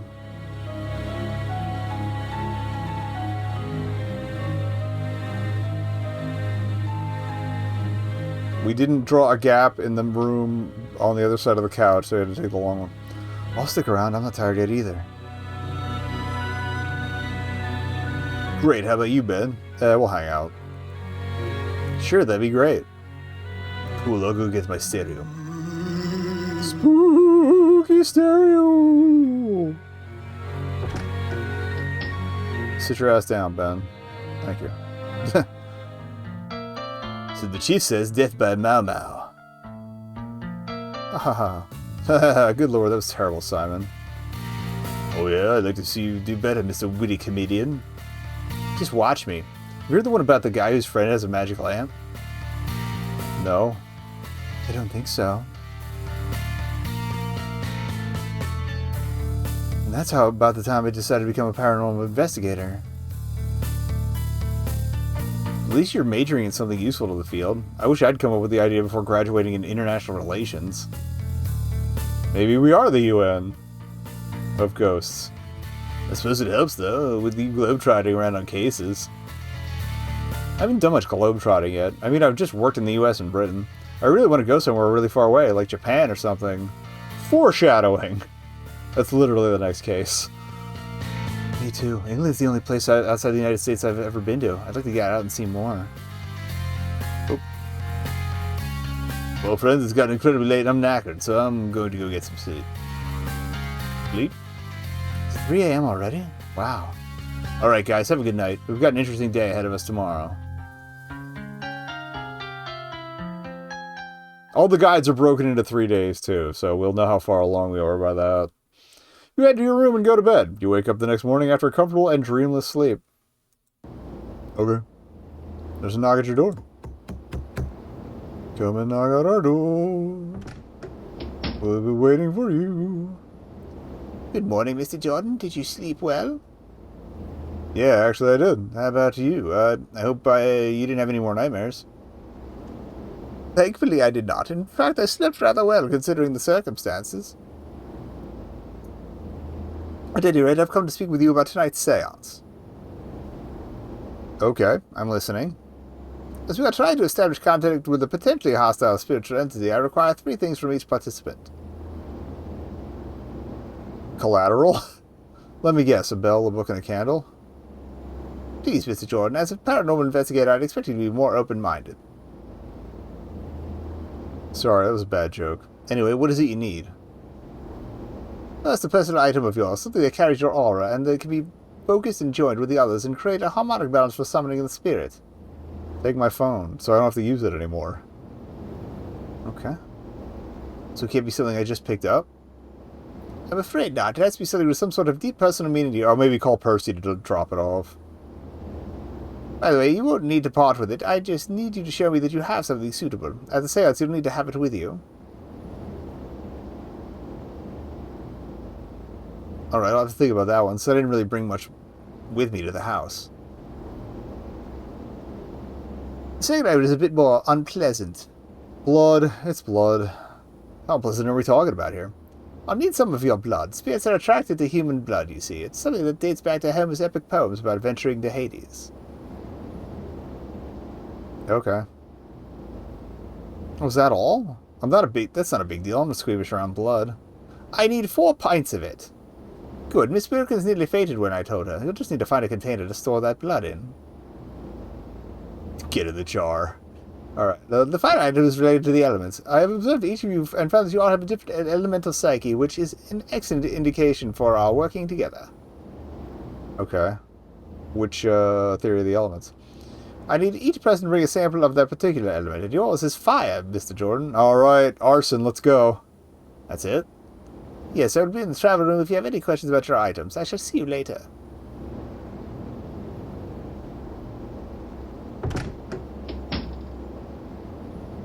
Alright, everybody around me starting fires. Alright, so I think calling Percy for the personal items, since he mentioned keeping them in the safe, is the plan here. 44690976.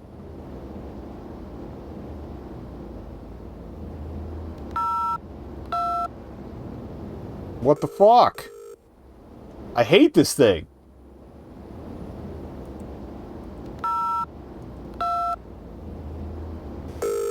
Fucking... This thing is garbage.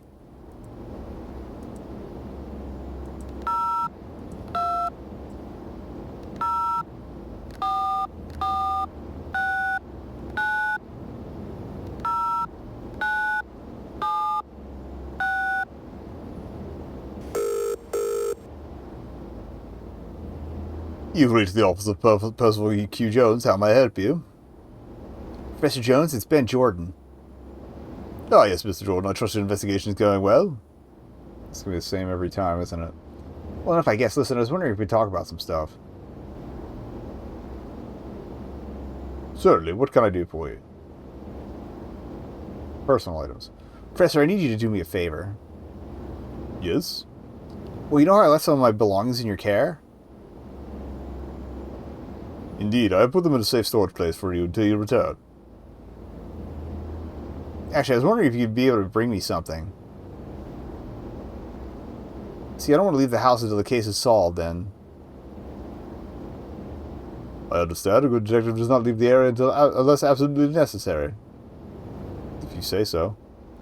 Now, what was it you wanted? I guess it's ring or ring. So I guess we're getting a ring.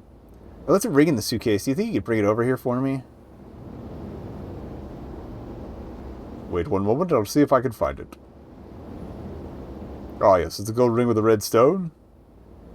Yeah, that's the one. When do you need it? By tonight. Very well. I'll take it to you as soon as I can. Listen for my knock at the door. Will do. Thank you. That's all I wanted to talk about. Alright, skip that.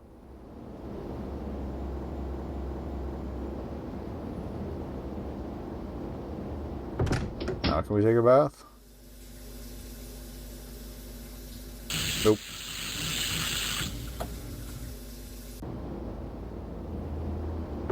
Alright, so the ring's taken care of, so we need fire.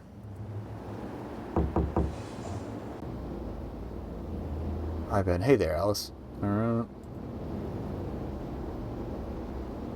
We're just gonna interrogate everybody.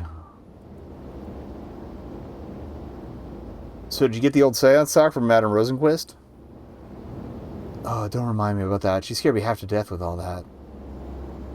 It's just blood. You got more. It's fine. And when she said she needed to give her some of my blood, I almost fainted. It's not so much the blood part, just the fact that she asked me for it. It's like she's like some old vampire or something. Nah, I've seen vampires. She's nothing compared to them. So what element did you get? Water. It's ironic, really, considering the circumstances. What circumstances are those? Well, it seems my toilet is acting up. Don't tell me the water turned to blood. No, nothing like that. It just won't flush. I called Mr. Miggs about it to see if he could get a plumber over here, but I haven't heard back from him yet. So we gotta call him about the toilet. Or find a plunger. Did this start recently? I don't know. This morning was the first time I tried using it. How long were you holding it? Jeez. Mr. Miggs says nobody has stayed in my room for over 50 years, so it's most likely due to a lack of use. You would have thought he'd plan ahead. Well, that was a lot of fun, wasn't it? Yeah, I had a great time. It made me really feel like I was back home with my friends. I'm really glad I met you and Simon. I think the three of us have a lot in common. Throuple, throuple, throuple. Well, I'll see you later. Bye, Ben.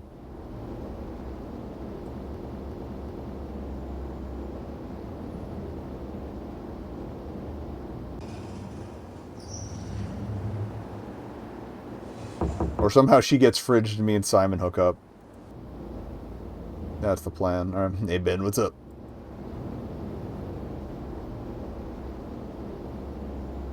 Seeing if you had any comment on the lack of blood. Is your plum working all right now? Yeah, it's fine. Weirdest thing, though, no matter how I try, I can't get the bloodstains out of the shower or the bathroom floor.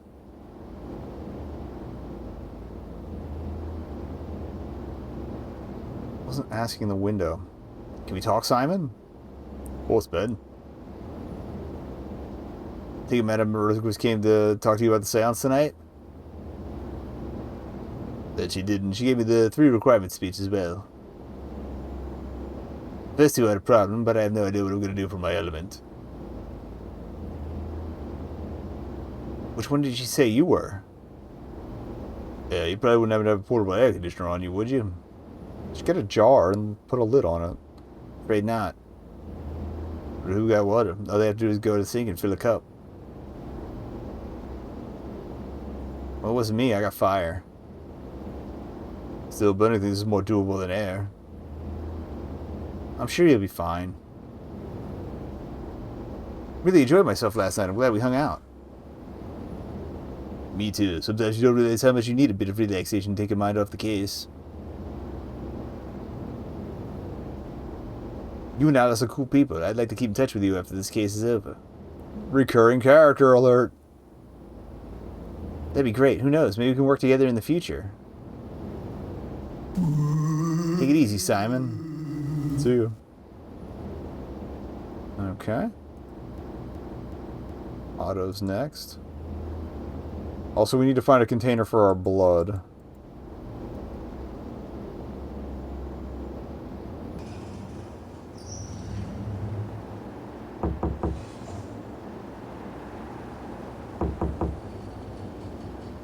Alright, Otto's not here, man. You hear a knock at the door. We've been waiting for you. I forgot the words of Three's Company, too. Hello, Mr. Jordan. I have brought your ring as you requested. Wow, that was fast. Thanks a lot, Professor. No, if you'd excuse me, I'm afraid I cannot stay. I have some work to do. Okay, see you later.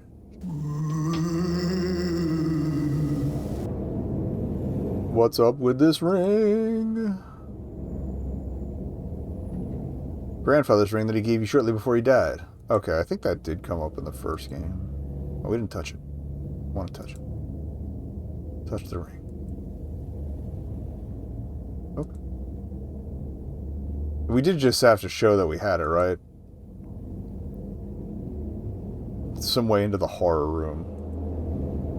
Okay, I guess we could call Miggs about the plumbing. Use this fucking phone, man. Alright. 742-84800.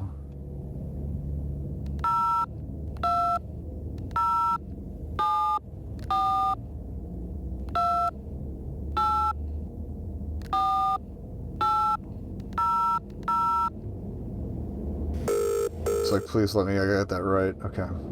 Hello? Hello, Mr. Miggs. It's Ben Jordan. Ben, how lovely to hear from you. How's the investigation going? Same shit, okay. Okay, Higgs is out. Alright, so I guess we have to find a... Oh, actually... Maybe we can fix the sink. Or the toilet. Or the soilet.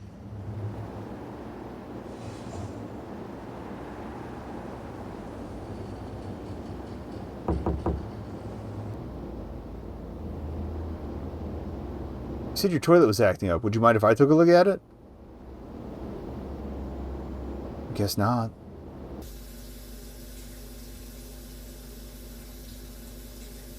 Mirror's just like the one in your bathroom. It's just a regular sink.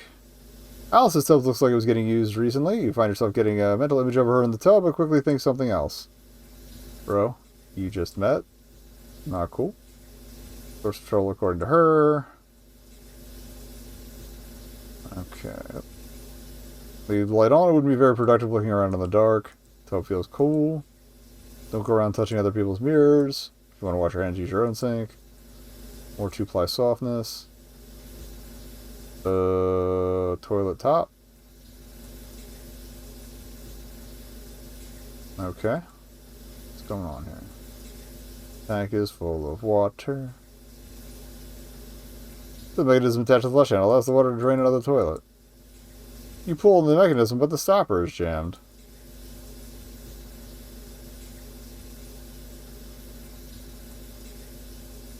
You have to, like, get toilet... Can we use the scissors?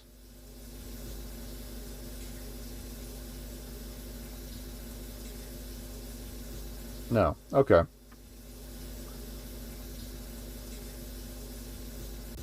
Okay, so we need to find something to get the goop out. Got it. Don't scissor her without consent. Alright.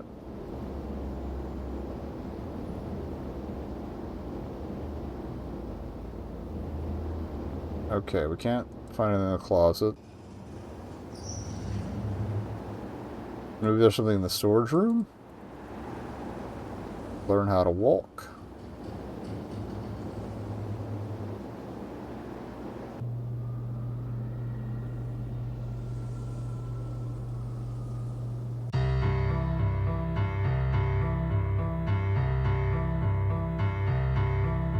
Can I answer some questions, Madam Rosenquist?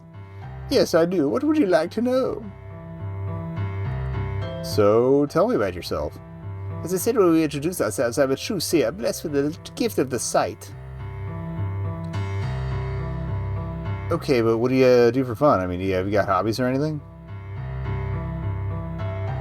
Well, I enjoy playing cribbage on the weekends with my friends. What exactly is the sight? Simply put, it's the ability to see beyond the mundane and look into the far regions of reality. I can detect things nobody else can. I can see your aura and determine your fate. No offense, but that sounds kind of spooky. Oh, not at all, my dear. Although knowing the future can sometimes be a curse, it is as much a blessing. So she's on that spice pack. So, can you predict what will happen to us in the future? Yes, but I prefer not to affect the outcome by saying anything. I believe what is meant to happen will. I see. So if any of us die, you won't tell us because that's the way it's supposed to be? You make it seem cruel by putting it that way. Oh, there's a fireplace. That's where we're going to fire thing. Well, do me a favor, and if you see me getting my head chopped off or anything, let me know so I can at least be prepared.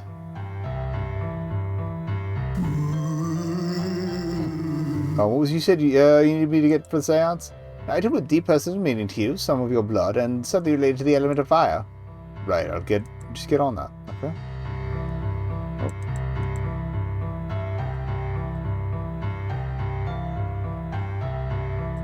What do you think of the other investigators? Mr. Mix has chosen very wisely. We all complement each other well. If you'd like to know what I think of each person, I'd be glad to inform you.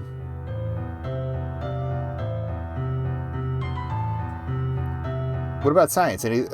Simon, any thoughts on him? Simon is very noble and brave, but I think he may be too reckless. He does not possess the will to evaluate situations logically. I am concerned that his attitude will lead to tragedy. It's your boy, Skinny Penis. Have you had any visions of him dying? Not explicitly, but when he appears in my visions, I see a black void. He's just goth, that's fine. What could that mean? I don't know, but it's not a good omen. What do you think of Alice? She's a lovely girl, very in tune with herself. Her element is water, which is the direct complement to yours. I thought... No, that's not correct. Complementary elements are ideal partners, you know. I don't think I'm ready for a relationship right now. I had a bad experience with a girl recently, and... yeah, she fucking died. Ah yes, I detected deep sorrow in your aura when I first saw you. I'm sure you did. What's your opinion on Otto? Otto is a man shrouded in mystery. I sense tragedy in him and can see that something in his past haunts him. However, he's not the type to open up and say what he feels. Instead, he prefers to stick with facts and technical details. I can't get a cold read on the bastard. To tell you the truth, I rather feel a sense of pity for dear Otto. Okay. Well, I'm off. Do be careful. Okay. Well, we've had our chat with her. We're coming up on an ad, so I will be right back. Yeah, and we're back. Okay, so we chatted with her. Oh, we clicked out of the window by accident. Sorry about that. All right, we checked the storeroom for stuff. We didn't go back into the only other room. Well, yeah, we went to the lobby. We didn't check Simon's bathroom, and if we're checking bathrooms. Okay. So no cleaners in the storeroom. Maybe bathroom cleaner in the other bathroom. That's the only thing. We've been in Ben's bathroom.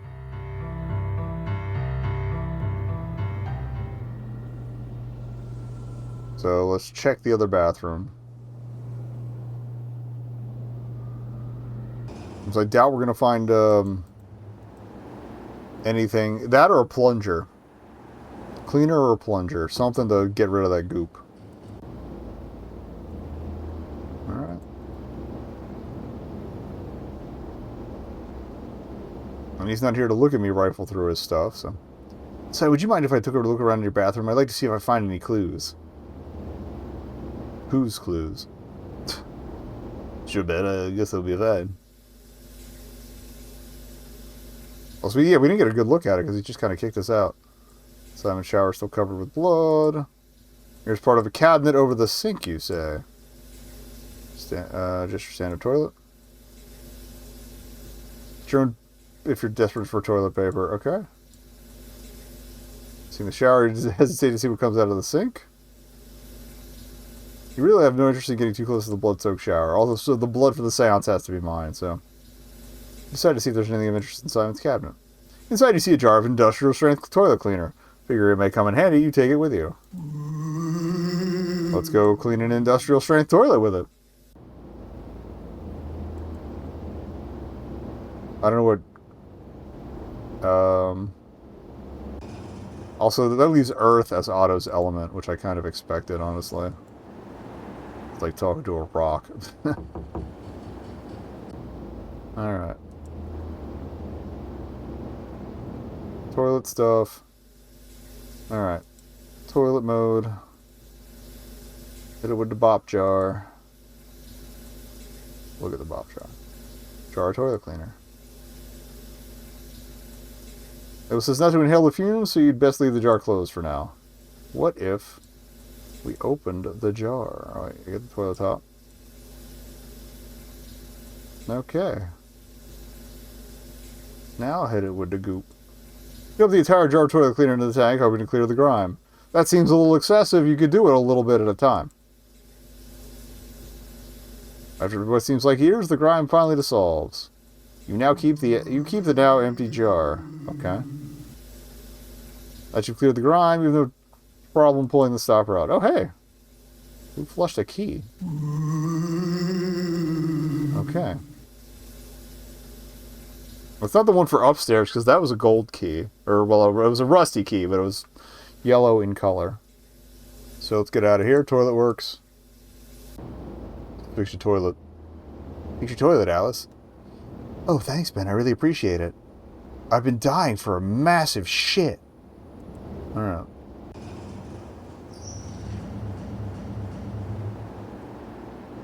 So we have a key. The only other locked thing was downstairs.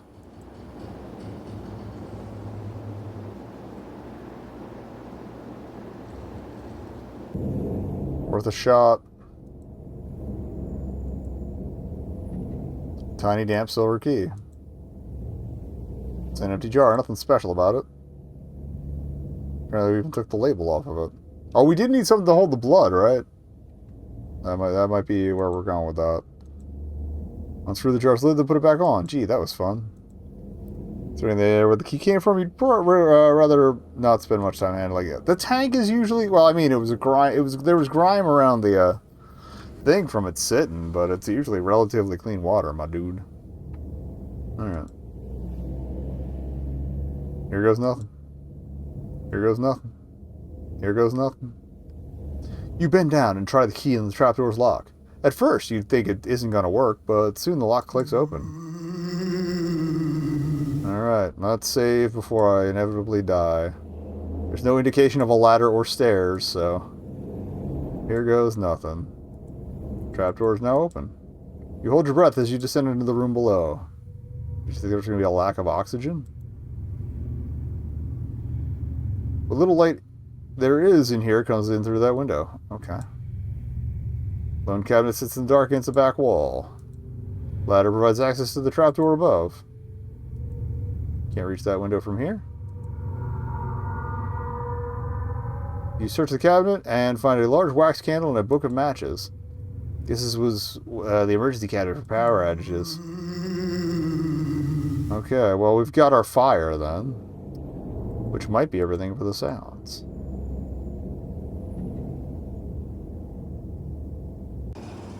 I do want to... Here, we'll check real quick to see if Otto's back. Oh. Okay. We will check upstairs real quick to see if anything's going on, and if not, it's probably seance time.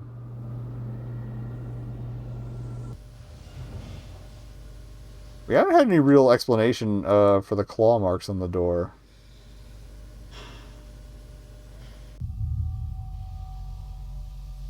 Alright, doesn't seem anything's changed here. Okay.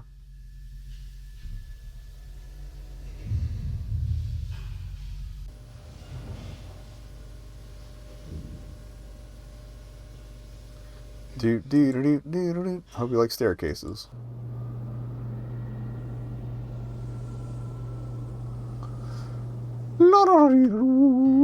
Alright, lady. You wanted to see my stuff. Here's the ring.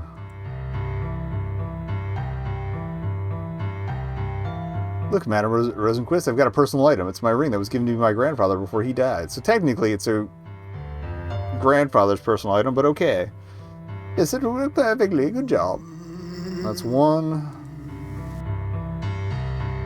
Put these individually.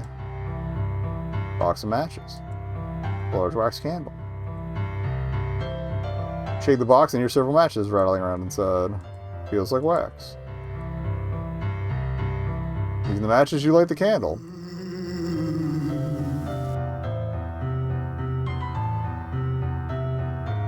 Add this candle. Yes, it worked brilliantly. Thank you, Mr. Jordan. And I guess hit her with the blood gun.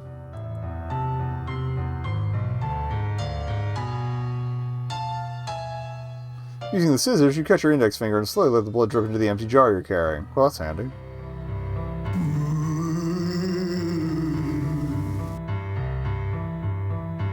Get blood. Here you are, Madam Rosenquist, a jar full of some of my blood. Excellent, thank you, Mr. Jordan. Wonderful, you have fulfilled all 3 requirements. And now, evening draws near. I shall summon the others and we can have our seance. How long was that toilet cleanup? Now then, we have all gathered here to summon the spirits dwelling in this house. Each of you has provided your element and a sample of blood. They're not going to explain how he got the air, are they? A balloon. There we go. Now I ask each of you to present your personal item and explain its significance, starting with you, Otto. My personal item is a pin given to me by my late wife, Anna. She passed away not long ago, and this is all I have left to remember her. I carry it with me wherever I go. Bro. Bummer. I read a book on ghosts. I first read it when I was 12 years old. What got me started on my career path. Scary stories to tell in the dark. I've got the first CD I ever bought with my own money. It means a lot to me because it was a symbol that I'd finally made it on my own, was financially independent. Green Day's Dookie. Oh, I guess I have to show mine off. Okay. Well, this ring belonged to my grandfather before he passed away. He was the only one in my family who ever supported my love for the paranormal, so that's why it means so much to me. I do appreciate that all the sprites have blinking animations. It's a nice touch. Wonderful. Now that everyone has presented their items, we can begin the seance. What, you want me to show off my blood? Ask you all to focus on the energies present in this house. Spirits of Berkeley Square, we summon you to this room. If you are with us, make your presence known. Nothing seems to be happening. Silence, Mr. Booth. You must not break your concentration or the seance will fail. Again, I call on the spirits inhabiting this house. We wish to speak with you. Suddenly you notice the room's temperature drops slightly. You turn on the AC. He did find the portable AC unit. Ah, yes, I can feel the spiritual presence. Someone is here with us. A spirit will request an audience. The room is definitely getting very cold now. Spirit of number 50, Berkeley Square, make your presence known to us. Hey, it's Spooky Pete. Holy. The spirit, tell us who you are and why you haunt this house. I think his voice is hard to understand. It sounds like it blows in and out with the wind. Oh, this is the other guy. Many years ago, I made the foolish mistake of staying in this house for the night. I was attacked by the nameless horror and fed to my death on the top floor window. Who's the horror? I warn you all, I am not the only ghost in this house. Oh. Beware the nameless horror, the doom of myself and the other unfortunate souls who dwell here. Okay. Tell us, spirit, how many others are there? There are 4 others, 2 of them in this room. However, they do not wish to speak to you.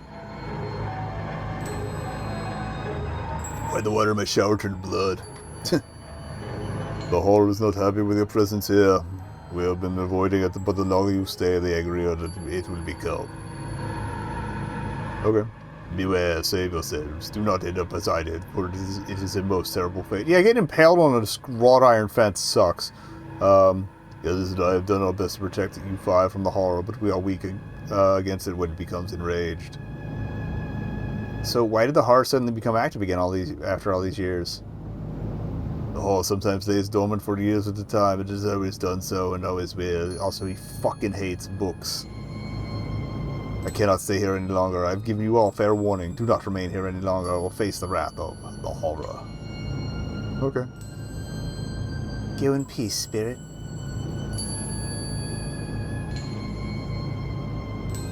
Well, I don't know about the rest of you, but I nearly pissed my pants just then. Fascinating. We are very fortunate to have experienced this phenomenon. That poor sailor, doomed to haunt this house for all these years. Mr. Meeks told me the story about him. Has he gone now, Mrs. Rosenquist? Madam Rosenquist? Madam Rosenquist? You notice Madame Rosenquist has a glassy look at her. Uh-oh. That's possession. Oh, this is not good. This is not good at all. What's not good? He knows we are here. He knows we have spoken to the spirit. You mean the horror? It is approaching. Oh God, help us. It draws near. That was a nice lamp. What the hell's going on?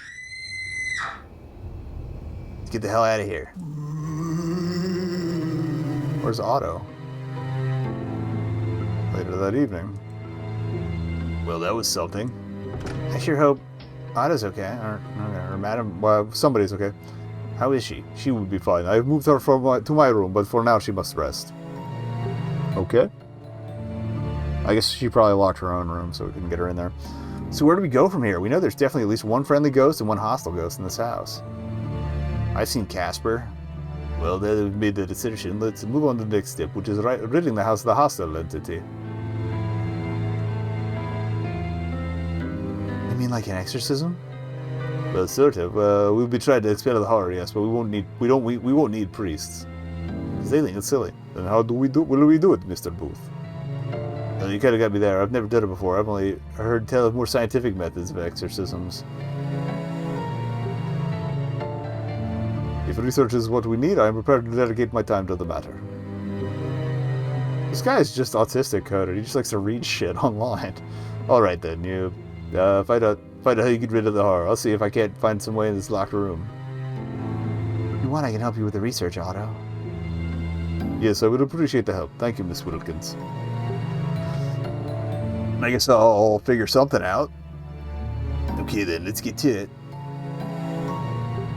Okay. So what am I supposed to do? Everyone else seems to know exactly what's going on, but I'm clueless. Why am I even here? Damn it, who am I kidding? I'm not a paranormal investigator. I'm just some college kid who wanted to see the world. Look, I haven't been killed yet on these cases. Talk about dumb luck.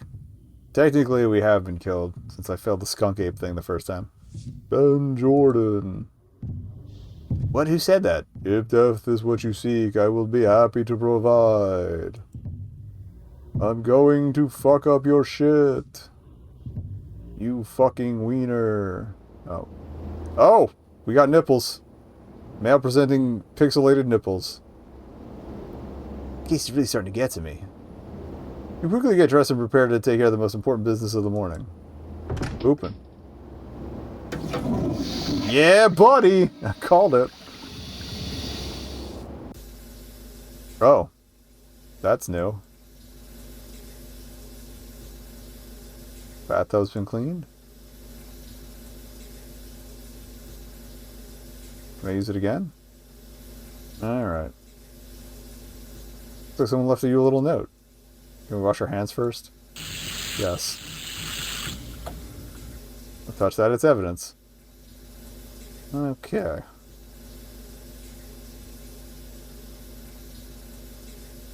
Well, the mirror wants me to get out. Hold on. Look who's woken up. It's Ben Jordan. Good morning, sunshine.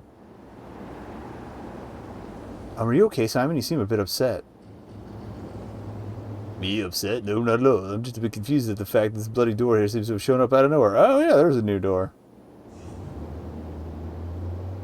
So I see. Have you opened it yet? No, not yet. I suggested waiting. She doesn't think it would be a good idea to go inside, but I'm getting a bit impatient.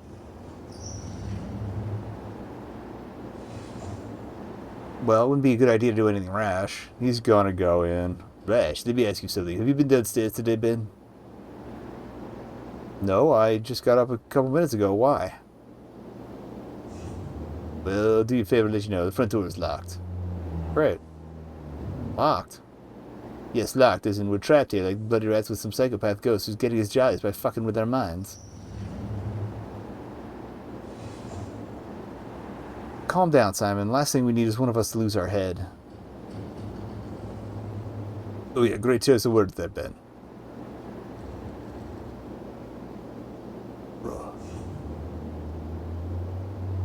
Alright, well, if we're gonna check out that door, we're doing that last. Because I feel like if anything's gonna kill me, it's gonna be in the new mystery door.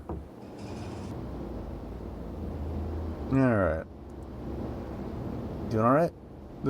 Same thing. Well, I gotta watch. It's the same fucking thing every time. I'm not talking to the door! Simon, I'm a little concerned about Alice, I'm a little concerned about Simon. What's wrong? Well, I just saw him and he seemed really upset. He didn't really seem like himself. I mean, so far he's been pretty calm and collected. Maybe he's just showing his true colors. You think so? No, but it's a possibility. I'm really starting to get sick of people saying they're one thing and then turning out to be something else. I mean, he does have trauma from the witch situation. Well, you can try talking to him and see what's going on. Yeah, good idea. Have you seen the new door outside? Yeah, I was the first to notice it this morning. Then Simon came along and wanted to look inside, but I suggested waiting until everyone woke up so we could decide what to do.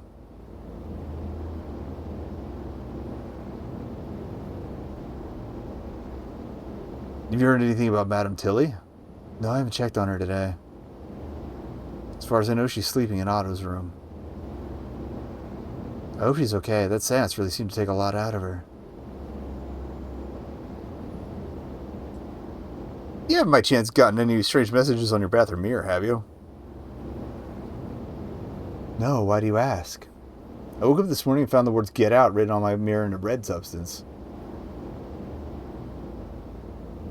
What? Yeah, it wasn't exactly a welcome sight. My God, this is getting scarier by the minute. That's all for now. Okay. Okay. Okay, so we can't go back in there. We go into Simon's room. No. It ain't locked. I guess we'll talk to Otto and check on Tilly. Mr. Jordan, how can I help you? Alright. Oh. I never noticed the cop before, but travel costs for holding the suitcases and bags, and also bodies. Who uses them for suitcases and bags? You sleep on that shit.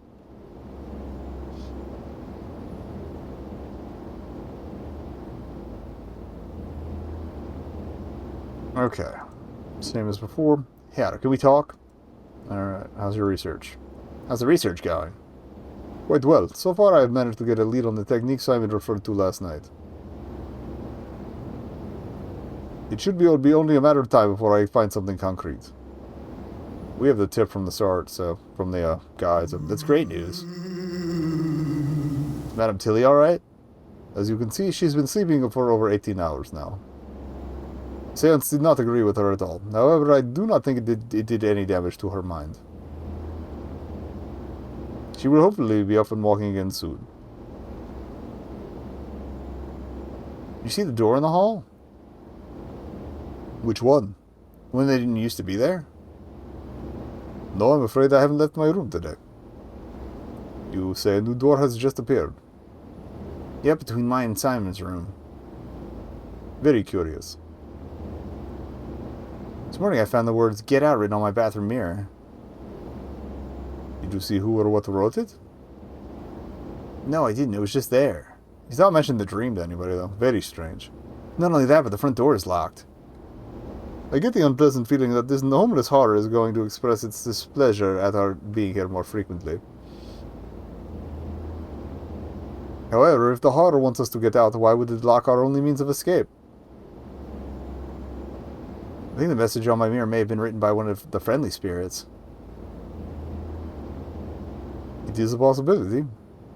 That's all. Very well. Sleeping peacefully. Alright. Can I check your bathroom? Alright, well, I guess we can check the lobby. I'm gonna go up and talk to Simon. Anything new and exciting in here? Doesn't look like it. Okay.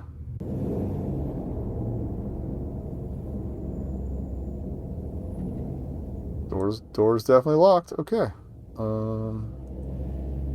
Window stuck shut.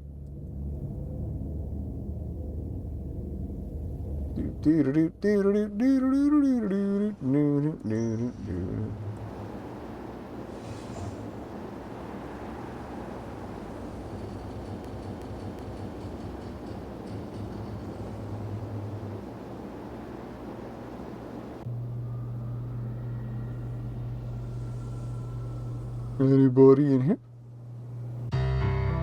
Nope. Anybody in here? Nope.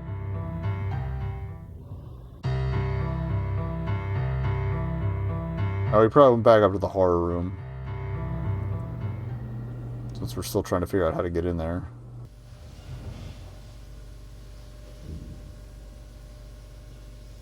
Hey, buddy.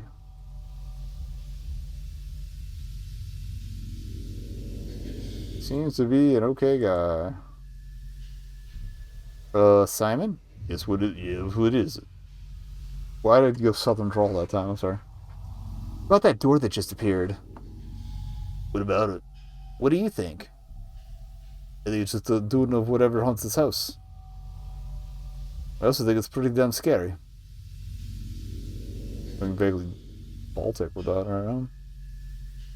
Did you by chance have any strange messages on in your room today? No, I can't say I did. Why? Someone or something wrote "Get out" on my bathroom mirror. That's not surprising, even the phenomenon we've experienced.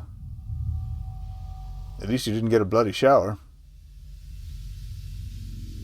Simon, are you okay? You seemed really upset earlier. If there's anything wrong, you can tell me. We've known each other for 2 days. Oh yes, never mind that. I apologize for how I acted. I should have been less aggressive towards you. Okay. It's just that in the few years I've been a ghost hunter, I've never experienced anything like this. A ghost. I guess I just let it get to me. Anyway, we need to do something about that door that just popped up. Yes, I agree. I'm thinking we should just open the door and see what there is inside. That's what I wanted to hear. Let's go have a look then, shall we? Right then, let's see what this new door is hiding. Ready when you are. Simon opens the door and you both step inside. Oh. Bloody hell, it suddenly is dark in here. I can't even tell how big the room is. Doesn't look too big. I think I see a wall just a few feet up ahead. Simon, wait. What? Don't wander off too far. I don't trust this room. Something about it just doesn't feel right. Don't worry, I'll give you a shot when I reach the other end of the room. Dead. So fucking dead. Shit. Oh. So there was the yell or something.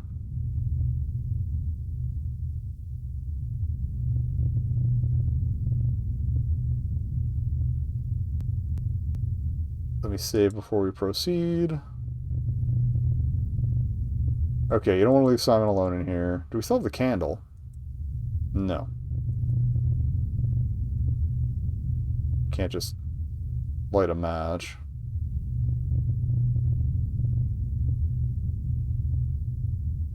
Oh, that's less bad than I thought. Simon? Where the hell could he be?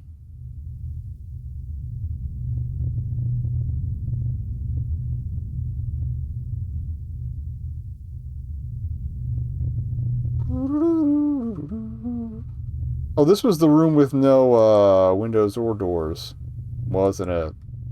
From the dream. I don't believe this. Now the door is gone? What's going on here? Oh,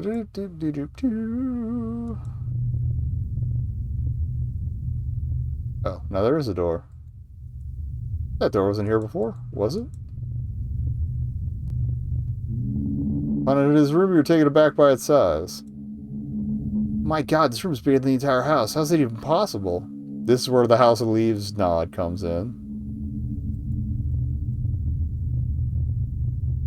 The door, but in this place you can't be sure where it leads. Okay, we got door number 1, door number 2, or door number 3. Alright, door number left. Take a deep breath and prepare to go for the doors. Oh, cool. That worked. Al, something terrible has happened. What is it? Simon's disappeared. What do you mean he's disappeared? I was looking around inside the new door, and he went ahead of me, and when I went to look for him, he'd vanished. Something's not right in here. Doors and rooms keep shifting around. So, what do we do now?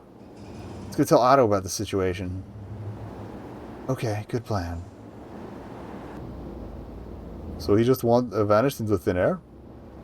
Yeah, just like that. This is very peculiar. If what you describe is accurate, the space inside that series of rooms you were in is inexplicably larger than the area of this house. That's literally how we described it a minute ago. I read about this phenomenon once. A man disappeared as well. The house seemed to have swallowed him whole into a void. So you're saying Simon is most likely dead? Unfortunately, the man who disappeared has never been seen again. I'm afraid Simon may indeed be dead. Oh no. God damn it, all we were supposed to do was investigate a haunting, and it's ended up killing Simon and putting Madame Rosenquist into a coma. Now, Mr. Jordan, please calm down. How can I possibly calm down? Every time I start getting attached to someone, they die. It's already happened twice, and now again with Simon. Who was the first one? Getting sick of this. I'm ready to pack up and just get the hell out of here. Mr. Jordan, this is not the way to handle things. Unless he was getting friendly with the park ranger guy. I understand your pain. I recently lost my wife and 2 children in an automobile accident. Oh, I'm sorry. Do not be. We lose those we care about. Life is cruel that way. However, when tragedies occur, we cannot allow ourselves to be overcome with grief. That sounds like foreshadowing, too. It is necessary to carry on, no matter what happens. You're right, Otto. I'm sorry I had that outburst. Now, we may have lost Simon, but we still have a job to do. Just before you arrived, I found a link to a site describing how to establish contact with the spirit and drive it away.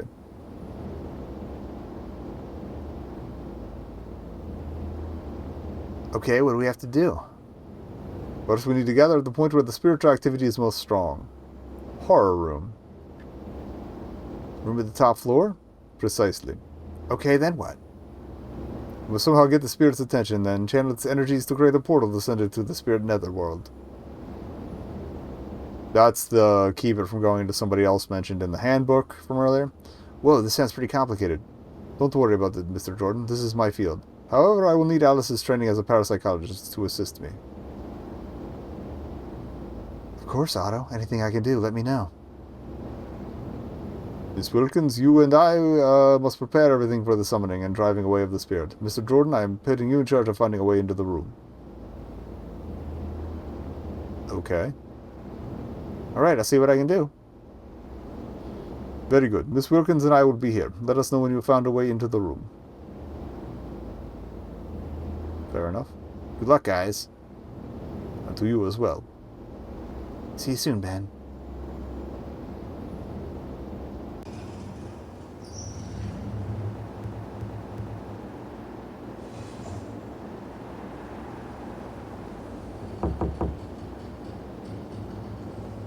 You want to go walking around there by yourself? Seeing if we can't pop into anybody else's room.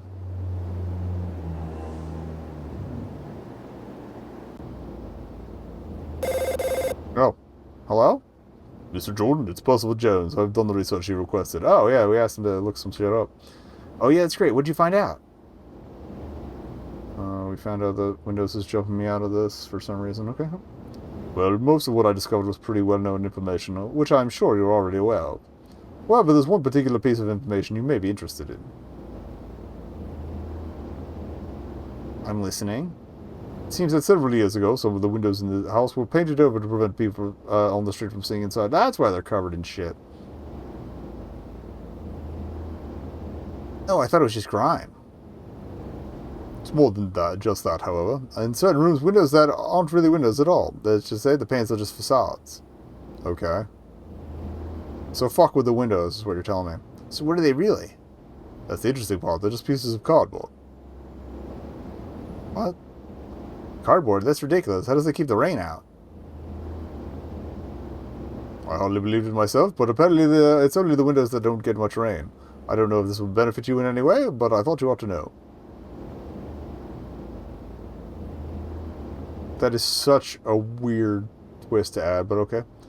No, I'm sure it'll come in handy, Professor. You're quite welcome. Goodbye, Mr. Jordan. Well, this is as window as a window as there is. Take a closer look at your window. It looks like you realize it's made of cardboard. Alright, well, fuck this fake-ass window, then. You give the window a quick shove, and are slightly surprised it flies out of the frame and floats gently down to the street below. It's dark outside, but through the open window you see the building across the way and a small ledge outside. Jumping out the window probably isn't a good idea. It's a long drop. Oh, windowsill.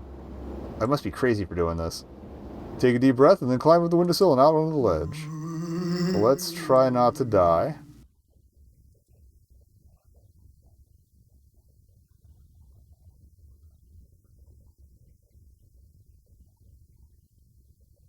Starting to show its age. Someone should get that fixed. Don't know what to do with it. Drain pipe runs down the wall. Must drain water from the roof. Re-drain pipe? The section of pipe seems loose.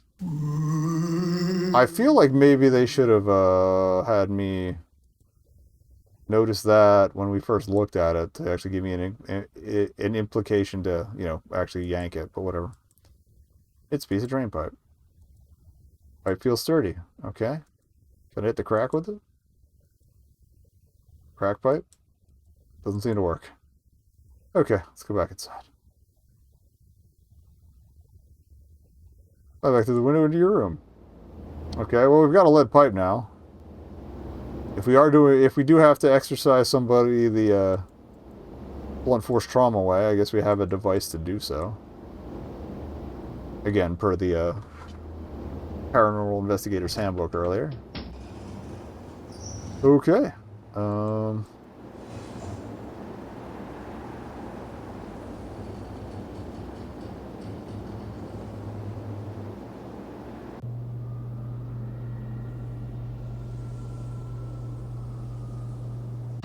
Or maybe we can smash the padlock.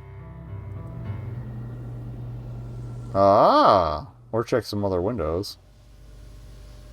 Well, the other windows were just in other bed. Actually, did any of the other bedrooms have windows? Alright, well. Not the notes. Can we scissor it? Nope. Can we hit stuff with pipes? Alright, Locke. You might not give it into lockpicks or keys, but let's see how you do against a pissed-off paranormal investigator. You gather up all your strength and prepare to hit the lock as hard as you can. Kabong! To your slight surprise, the padlock breaks off and the door creaks open. Alright, well, I guess that means we've got a way in.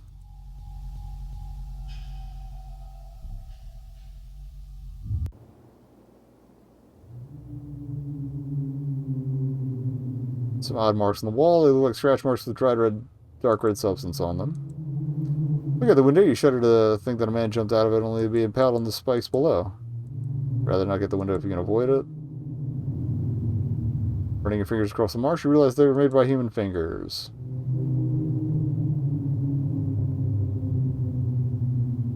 There's the string here, too. Oh.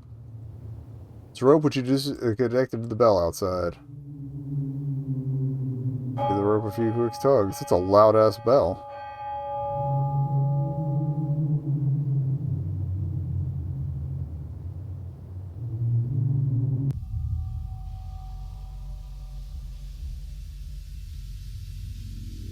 I didn't try to scissor the rope. I don't know why we would have to, but...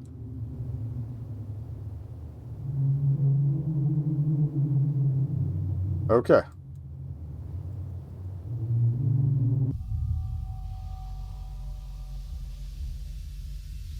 Wait. Can we pick up the lock there? I saw it on the floor, so...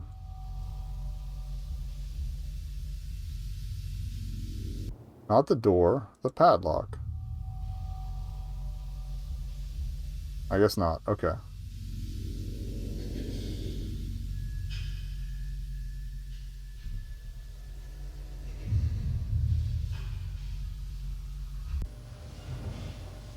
And as much as I don't want to do it, I might call Mr. Miggs one more time just to see if he's got any further input.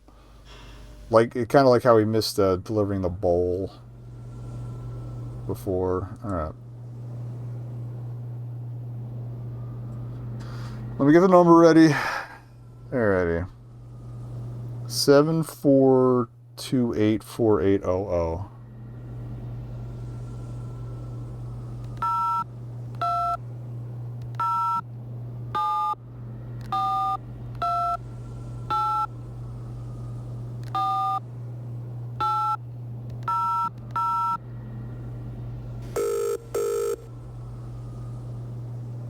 Mr. Miggs isn't answering.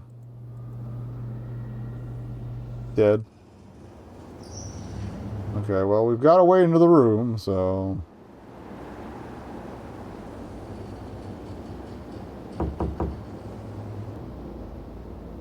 There goes nothing. Mr. Jordan, back so soon.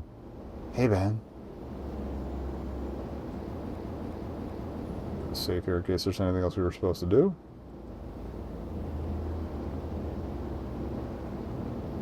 Alice, Otto, can we talk for a minute? Of course. What'd you want to know?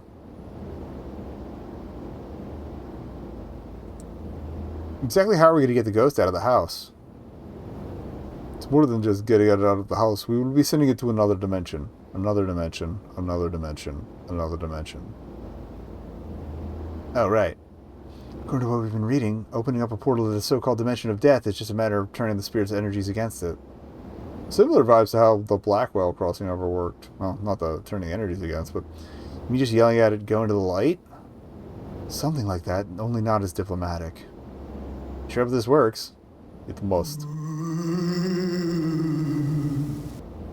Is Madame Tilly getting any better? She has not done much for the past couple of hours. Starting to get a little worried about her, actually. Or a little worried about her, actually. Do not worry too much. Once we expel the spirit, she will be fine. Her hypersensitivity seems to be preventing her from making a recovery right now, since the horror is sending out negative energies.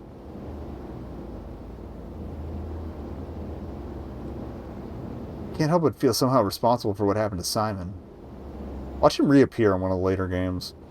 Oh, Ben, don't blame yourself. There was nothing you could have done. I could have stopped him from going ahead by himself. Miss Wilkins is right. Simon was a very strong-willed person. If he wanted to go ahead alone, you would not have been able to hold him back. Please, do not feel responsible. It is in no way your fault. Thanks, guys. I guess you're right. Let's do it. Well, I did it. I managed to get the door to the horror room open. Really? That's great. How'd you manage it? It's amazing how far a little rage in a metal pipe can take you. See, this guy gets it. Then let us all go upstairs and see what we can do about this ghost.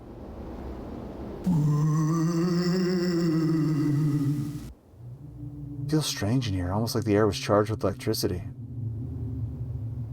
And we're only 6 points away from finish, so... Yes, I feel it too. We are definitely getting close. So how do we get the attention of the horror? Ring-a-ding-ding. That's what we were researching. Otto and I found 2 ancient texts, one to summon spirits and another to open a gateway to the dimension of death. Okay. The summoning must be performed by a female and the portal opening by a male. We're going to bring biological essentialism into it. That's interesting. These crazy ancients knew their stuff, didn't they? Indeed. Whenever you're ready, Miss Wilkins. Alice prepares herself, then begins chanting a verse in Latin. Actually, I wonder if it would work based on a presentation, not just biology. Tempus Eternum, Eternum Mortis Quis, Mortis Sub Esquia Recenti Spiritu something. It's a fast chanter. Nothing seems to be happening. Well, I'm kind of relieved, actually. I was worried some floating skeleton with an apron and a machete was going to materialize and kill us all. It's kind of a blend of things. Suddenly, you hear footsteps coming up the stairs. Listen, someone is coming. Get ready. Who knows what comes through that door?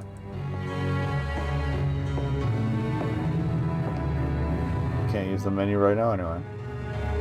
Oh, Madame Rosenquist, you're feeling better?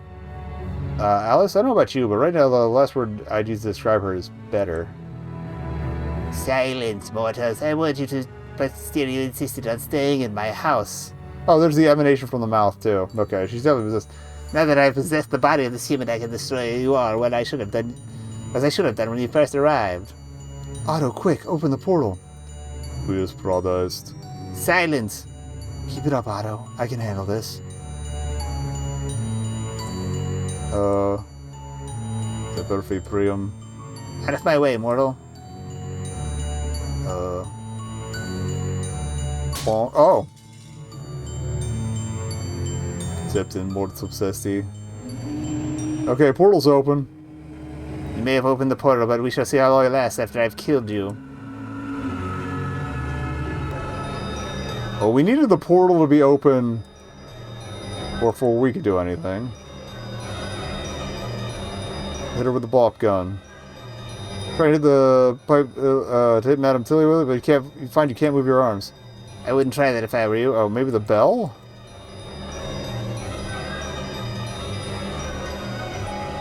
Like Fred to get on the rope?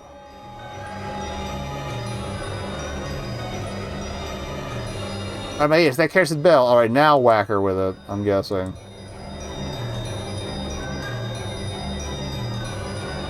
Prepare to deliver a swift load of Madame Tilly's midsection with a pipe. Booyah!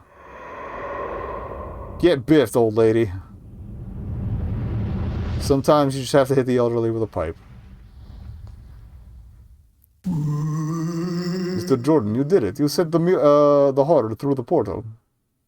Yeah, but we're not out of the woods yet. Check and see if Madame Tilly is okay. I have to find out if Alice is still alive. She's out on the fence, gurgling on it. Like, you'd think they would have removed the fence, or at least changed the top of it to be a little less fatal. Okay. Alice, you're okay, but how? And we got the full 107 this time. Cool. Simon, you're alive! Would appear so, yes. I don't understand. What happened? Well, after we got separated inside that crazy series of rooms, I got stuck in a huge room without doors for some time. Oh, wrong voice. And I'll give it up and figured I was going to starve to death in there when all of a sudden I found myself outside the house. Just as I happened to be flying out the window. Looking for Alice, I looked up and I saw her falling towards me, at which point my reflexes kicked in and I caught her. That's amazing. Yeah, but if this experience has taught me anything, it's that amazing things are to be expected when dealing with the paranormal. You finally get it. So did you get rid of the horror? Yeah, but I'll tell you guys about it later. Right now, all I want to do is get out of this house. Amen to that. I feel like a 4-story fall, caught or not, would have, like, slammed our boy into the ground. Fascinating. Absolutely fascinating. Yeah, the past few days have definitely been out of the ordinary. I assume Mr. Miggs was pleased that you got rid of the house of the ghost? Oh yeah, he was pretty happy about it. He also was pretty happy about all of us surviving, especially after I told him about all the close calls we had. Make sure the audio's still up, okay? So, have you got any plans for what you'll be doing next? Well, his accent's falling apart too. I don't know. I was talking to Simon and Alice, and 3 of us came to the conclusion that we'd like to join up and solve a case together sometime. Ah, I was right with the recurring characters. I intend to take him up on the offer sooner rather than later. I see. Well then, Mr. Jordan, I believe congratulations are in order for another case solved. And I, of course, wish you luck on any future cases you undertake. I think that's closer to where we were then. Thanks for your hospitality and all your help, Professor Jones. I'll be in touch.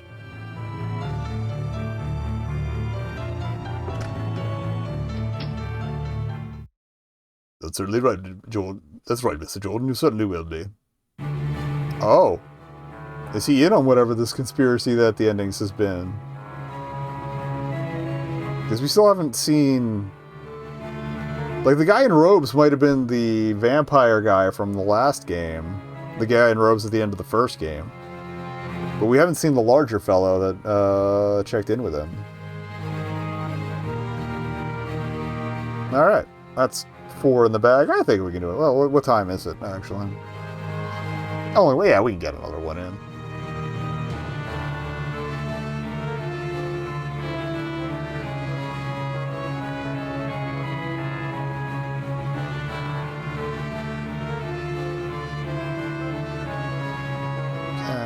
Oh, Andres Slote, that's one of the... Oh, and, okay, the Barry and Williams, those were the names of the authors of the books that were not House of Leaves. And Chris Jones was one, too. I see what you did there.